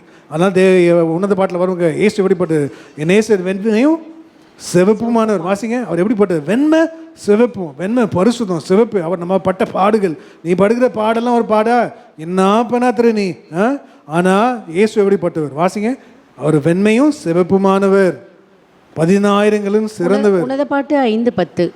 என் நேசர் வெண்மையும் சிவப்புமானவர், 10,000 பேர்களில் சிறந்தவர். வெண்மை பரிசுத்தம் சிவப்பு, தேவன் பட்ட பாடுகள்.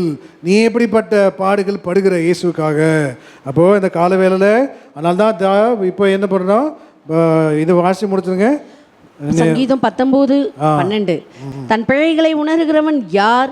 மறைவான குற்றங்களுக்கு என்னை நீங்களாக்கும், துணிகரமான பாவங்களுக்கு உமது அடியனை விலக்கி காத்தருளும், அவைகள் என்னை ஆண்டு கொள்ள ஒட்டாதிரும், அப்பொழுது நான் உத்தமனாகி பெரும் பாதகத்துக்கு நீங்களாயிருப்பேன். தேவன் சொல்கிறார், கர்த்தரின் மெய்ப்பராய் இருக்கிறார். வாசிங்க, சங்கீதம் 23:1.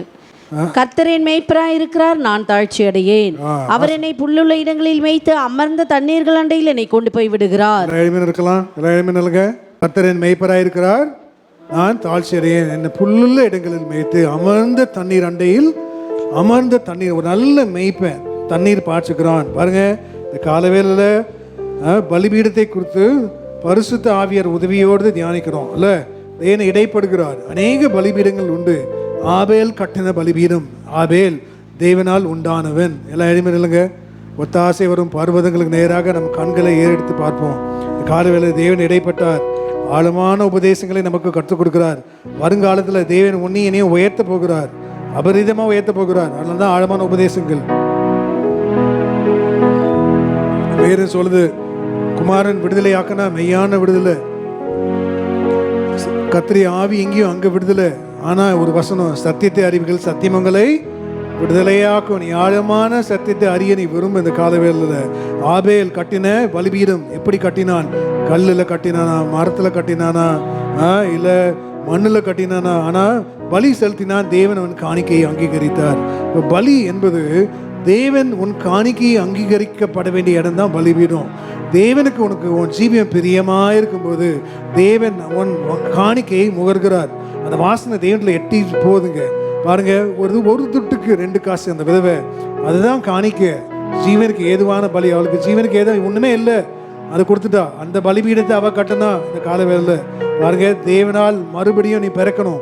தேவனால் உண்டானவன் தான் ஆபேல். மறுபிறப்பு என்பது ஒரு நாள் அல்ல, நீ மறுபடியும் பிறக்கிறது தான் மறுபிறப்பு. அப்போது தேவனுக்காக பிறந்தவன், அதை நீ விசுவாசிக்கிற. தேவன் உனக்காக அடிக்கப்பட்டார் என்று விசுவாசிக்கிற. 3ஆம் நாள் உயிர் தெழுந்தார் என்று விசுவாசிக்கிற. அதனால தான் இயேசு கிறிஸ்துவானவரே கிறிஸ்து என்று விசுவாசிக்கும் போது நீ மறுபிறப்பு பிறக்கிற. அநேக உபதேசங்களை தேவன் கற்றுக் கொடுத்தார். அநேக வாக்குத்தத்தங்கள் ஆமென்றும் ஆமேன் என்று நம்முடைய வாழ்க்கையில் இருக்கு. ஒரு மனுஷன் ஜலத்திலையும் ஆவியிலும் பிறக்கணும். ஏராளமான வசனங்களை கற்றுக்கொண்டோம். வேதம் சொல்லுது, மறுபிறப்பு என்பது உலகத்துக்கு நேராக பிரயாணம் பண்ணவன் இப்போ பரலோகத்துக்கு நேராக பிரயாணம் பண்ணுகிறான். பாவத்துக்கு நேராக பிரயாணம் பண்ணுகிறேன், பரிசுத்துக்கு நேராக பிரயாணம் பண்ணுகிறான். மரணத்துக்கு நேராக பிரயாணம் பண்ணுகிறவன் ஜீவனுக்கு நேராக பிரயாணம் பண்ணுகிறான். அழிவுக்கு நேராக பிரயாணம் பண்ணுகிறவன் நித்திய ஜீவனுக்கு நேராக பிரயாணம் பண்ணுகிறான். உன்னுடைய வாழ்க்கை இப்படிப்பட்டது. ஆபேல் அப்படின்னா நீ ஒரு மெய்ப்பெண், நீ ஒரு நல்ல மெய்ப்பெண். இயேசு சொல்கிறார், நானே நல்ல மெய்ப்பெண். நான் சும்மா ஷார்ட்டாக பாயிண்ட்ஸ் தான் சொல்கிறேன். நீங்கள் எல்லாம் குறிச்சுங்க, வீட்டில் போய் தியானிங்க. ஜோர்ஜோடு பறவைகளை கொண்டு வரும்போது நோவா அப்பையிலேருந்து வெளியே வருது ஒரு பலி இருந்துச்சு, பலி. அதே போல் ஒரு நல்ல பலி, நல்ல மெய்ப்பெண். நல்ல மெய்ப்பனாக இருந்தீங்கன்னா நீ ஆடுகளுக்கு ஜீவனை கொடுப்ப, ஆடுகளை நீ பராமரிப்ப, ஆடுகளை சுமப்ப, ஆடுகளுக்கு காயம் கட்டுவ, ஆடுகளுக்கு என்ன பண்ண நல்ல தண்ணீர் அண்டியில் கொண்டு போய் சேர்ப்ப. நீ நல்ல மெய்ப்பனாக இருக்கும்போது மெய்ப்பர்களுக்கு தரிசனம் வந்தது போல தேவன் பிரத்யட்சமான தரிசனத்தோடு உன்னோட இடைப்படுவார். பிரத்யட்சமான தீர்க்க தரிசனம் வந்து தேவன் நேராகவே பேசுவார். நீ சரியில்லை, அதனால தான் அநேகரை கொண்டு பேசுகிறார். ஏன் உனக்கு தரிசனம் இல்லை, ஏன் உனக்கு தீர்க்க தரிசனம் இல்லை, நீ அந்த வழியில் இல்லை, அதனால தேவன் மற்றவர்களை கொண்டு பேசுகிறார். ஆனால் மற்றவர்களை கொண்டு பேசும்போது இந்த சத்தத்துக்கு செவி கொடு. தேவன் சொல்லுகிறார், உன் நினைவுகள் என் நினைவுகள் அல்ல, உன் வழிகளும் என் வழிகள் அல்ல. இந்த கால வேளையில் நல்ல மேய்ப்பன் என்ன பண்ணுறாரு? ஆடுகளுக்கு ஜீவனை கொடுக்கறது மாத்திரமல்ல, அந்த ஆடுகளுக்கு தண்ணீர் பாய்ச்சுகிறார். இந்த கால வேளையும் கர்த்தரின் மேய்ப்பராக இருக்கிறார். நான் தாழ்ச்சி அடையேன். அவர் என்னை புல்லுடுங்களை மேய்த்து அமர்ந்த தண்ணீர் அண்டையில் கொண்டு போய் விடுகிறார். அவர் ஏந்தி உன்னை சுமந்து உன்னை தாங்கி தேவன் தப்புவிக்க வல்லவராயிருக்கிறார். கர்த்தருடைய பலத்த கருத்தில் நம்ம அடங்கி சமர்ப்பிக்கும் போது ஏற்ற காலத்தில் உயர்வு உண்டு. உயர்வு என்பது உண்டு. ஒரு பள்ளத்தாக்குக்கு அப்புறம் என்ன உண்டு? ஒரு மேடு உண்டு. ஒரு இருளுக்கு அப்புறம் என்ன உண்டு? ஒரு வெளிச்சம் உண்டு. ஒரு குறைவுக்கு அப்புறம் ஒரு என்ன உண்டு? இயேசு கிறிஸ்துனால ஒரு நிறைவு உண்டு. ஒப்புக்கொடுங்க, தேவன் பெரிய காரியங்கள் செய்வார். ஆமென். உலகத்தின் கண்ணில் பெரும்பான்மை என்றால் அதிகம் பேர் நிற்பதே அவர் சொல்லும் கணக்கு. அப்பாவும் கண்ணில் தனி மனிதனாயினும் நீர் துணை நிற்பதால் பெரும்பான்மை எனக்கு. அடவூர் என்ன சொன்னாலும் பாரெது நின்னாலும் பிள்ளை அல்லோ நான் உமக்கு. அடவூர் என்ன சொன்னாலும் பாரெது நின்னாலும் பிள்ளை அல்லோ நான் உமக்கு. நிகரில்லாத தகப்பனுக்கு உயர்மலையோ சமவெளியோ இரண்டிலும் நீரே என் தேவன். உயர்மலையோ சமவெளியோ இரண்டிலும் நீரே என் தேவன். எந்த நிலையிலும் ஆராதித்திடுவேன் என் இயேசுவை முழு மனதோடு. எல்லாம் கை தட்டி பாடலாம், பாடுங்க. எந்த நிலையிலும் ஆராதித்திடுவேன் என் இயேசுவை முழு மனதோடு.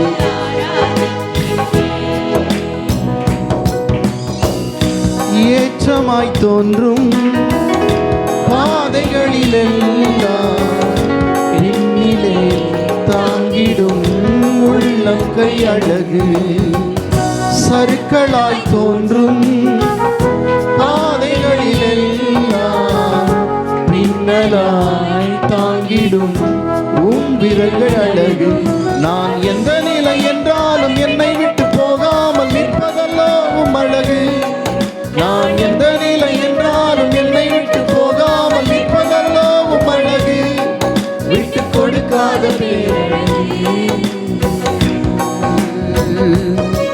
உயர்மலையோ சமவெளியோ இரண்டிலும் நீரே என் தேவன். உயர்மலையோ சமவெளியோ இரண்டிலும் நீரே என் தேவன். எந்த நிலையிலும் ஆராதித்திடுவேன் என் இயேசுவை மனதோடு ஆராதித்திடுவேன். எல்லாரும் கை தட்டி சொல்லுங்க பார்க்கலாம். எந்த நிலையிலும் ஆராதித்திடுவேன், முழு மனதோடு ஆராதித்திடுவேன்.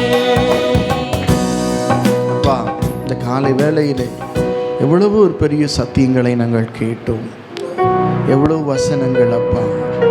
ஆபேலுடைய பலிபீடம் தேவனால் அங்கீகரிக்கப்படுவதற்கு, ஆபேலுடைய காணிக்கையை தேவன் அங்கீகரிப்பதற்கு, அவன் ஒரு நல்ல மெய்ப்பனாய், ஜீவனை கொடுக்கிற ஒரு மெய்ப்பனாய், தன் நாடுகளுக்கு தண்ணீர் காண்பிக்கிற ஒரு மெய்ப்பனாய், அப்பா ஜீவனையே கொடுக்கிற நல்ல ஒரு மெய்ப்பனாய் அப்பா, எப்படியெல்லாம் தாவீது ஜீவனையே கொடுத்தான் அப்பா. ஆண்டவரே, தன் மந்தைகளுக்காக ஒரு மெய்ப்பனுக்கு தரிசனம் அவசியம் அப்பா. அந்த தரிசனத்தினால எங்கள் ஒவ்வொருவரையும் நீங்கள் நிரப்புங்க. நாங்கள் நல்ல மெய்ப்பர், அம்மை போல் எங்களால் இருக்க முடியாது, ஆனாலும் நாங்கள் முயற்சி செய்கிறோம் ஐயா, முயற்சி செய்கிறோம். எங்கள் ஆடுகளுக்கு நாங்கள் தண்ணீர் காண்பித்து அவைகளை பிழைக்க வழி செய்ய, அவைகளை புஷ்டியாக்க, அவைகள் ஆண்டவரே மிக மிக பழுத்து பெருக ஆண்டவரே எங்களுக்கு கிருபை தாங்க சுவாமி. இந்த நாளில் கூட இந்த வசனங்களை, இந்த சத்தியங்களை நாங்கள் மென்மேலும் அசைப்போட இன்னும் தியானிக்க ஆண்டவர் எங்களுக்கு கிருபை தாரும் ஆண்டவரே. இப்படி வசனத்தை பகிர்ந்து கொடுத்த குடும்பத்தை ஆசீர்வதியும் ஆண்டவரே. பிரதருக்காக, சிஸ்டருக்காக, வர்ஷாவுக்காக செபிக்கிறோம். இன்னும் அவர்களை எடுத்து பயன்படுத்துங்க. வந்தவங்கள் ஒவ்வொருவரையும் ஆசீர்வதிப்பார். ஆமென். ஆழத்தில் வாங்க, ஆழத்தில் வாங்க. அல்லேலூயா. கணுக்கால் அளவு அல்ல, முழங்கால் அளவு அல்ல, சில பிரகாரத்திலே நின்றோம் இல்லை. வாங்க பரிசுத்த ஸ்தலத்துக்கு, இன்னும் மகா பரிசுத்த ஸ்தலத்துக்கு உள்ள வாங்க. இன்னும் நல்லா ஜெபிங்க, இன்னும் வேதத்தை வாசிங்க. அது நம்முடைய கால்களுக்கு தீபமாய், பாதைக்கு வெளிச்சமாய் இருக்கிறது. ஏதோ ஒரு ஊறுகாவை போல அல்ல, அது நம்முடைய ஆகாரமாய் மாறுவதாக. ஆழத்துக்கு வாங்க. ஆழத்தில் கொண்டு போய் வலை போட்ட பொழுது தான் நிறைய மீன்கள் கிடைத்தது. அல்லேலூயா. நீங்கள் ஆழத்தில் போனால் சங்கீதத்தில் சொல்லப்பட்டபடி ஆண்டவருடைய கிரியையும் அவருடைய அதிசயத்தையும் நமக்கு காண்பிக்கிறவராக இருக்கிறாரு. இன்னும் ஜெபிக்காதவங்க, வேதத்தை வாசிக்காதவங்க, இன்னும் பரிசுத்த வாழ்க்கைக்கு ஒப்பு கொடுக்காத ஒவ்வொருவரும் கணுக்கால் அளவல்ல, முழங்கால் அளவல்ல, இடுப்பு அளவல்ல, ஒரு நீந்தி மூழ்கக்கூடிய ஒரு ஆவிக்குரிய அனுபவத்துக்குள்ள இந்த காலை வேளையில நம்ம வருவோமாக. இதுவரை அதிசயத்தை பார்க்காத நீங்க, இதுவரை தேவனுடைய கிரியை பார்க்காத நீங்க, இந்த நாளில, இந்த 8வது மாதத்துல நீங்க ஆழத்துக்குள்ள வரும் பொழுது தேவன் அவருடைய அதிசயத்தை கைகளை தட்டி சொல்லுங்க, காண்பிப்பார். அதிசயங்களை பார்க்க போகிறோம். அநேக மக்களுடைய வாழ்க்கையில தேவன் அதிசயங்களை காண்பிக்க போகிறார். ஆண்டவருடைய கரத்திலே இந்த ஆராதனையை ஒப்பு கொடுக்கிறோம். மீதமுள்ள பகுதிகளை கர்த்தர் பொறுப்பெடுத்து நடத்தும். இயேசுவின் நாமத்தில் பிதாவே. என் ஆத்துமாவே கர்த்தரை ஸ்தோத்தரி, முழு உலகமே பரிசுத்த நாமத்தை ஸ்தோத்தரி. என் ஆத்துமாவே கர்த்தரை ஸ்தோத்தரி, அவர் செய்த சகல உபகாரங்களையும் மறவாது. நம்முடைய கர்த்தராகிய இயேசு கிறிஸ்துவின் கிருபை, பிதாவாகிய தேவனுடைய அன்பு, பரிசுத்த ஆவியானவருடைய அந்யோன்ய ஐக்கியம், சந்தோஷம், சமாதானம், வசனத்தை பகிர்ந்து கொடுத்த, வசனத்தை கேட்ட வந்திருந்த தேவ ஜனம் அனைவரோடும் கூட என்றென்றைக்கும் வருகை பரியந்தம் நிலைத்திருப்பதாக. ஆமேன் சொல்லுங்க. எல்லாம் பக்கத்தில் கைப்பிடிச்சு சொல்லுங்க, ஆண்டவர் உங்களுக்கு ஒரு அதிசயத்தை செய்ய போறாரு. ஆனால் நீங்க ஆழத்துக்குள்ள வாங்கன்னு சொல்லுங்க. ஆழத்துல தான் அதிசயம். ஆமென். எல்லாருக்கும் அதிசயம். God bless you. நன்றி நன்றி. இயேசு ராஜாவை நான் பார்த்தால் போதும், மகிமையில் அவரோடு நான் வாழ்ந்தால் போதும். ஆயத்தமாகணுமே, இன்னும் ஆயத்தமாகணுமே, இன்னும் வருகைக்காக ஆயத்தமாகணுமே.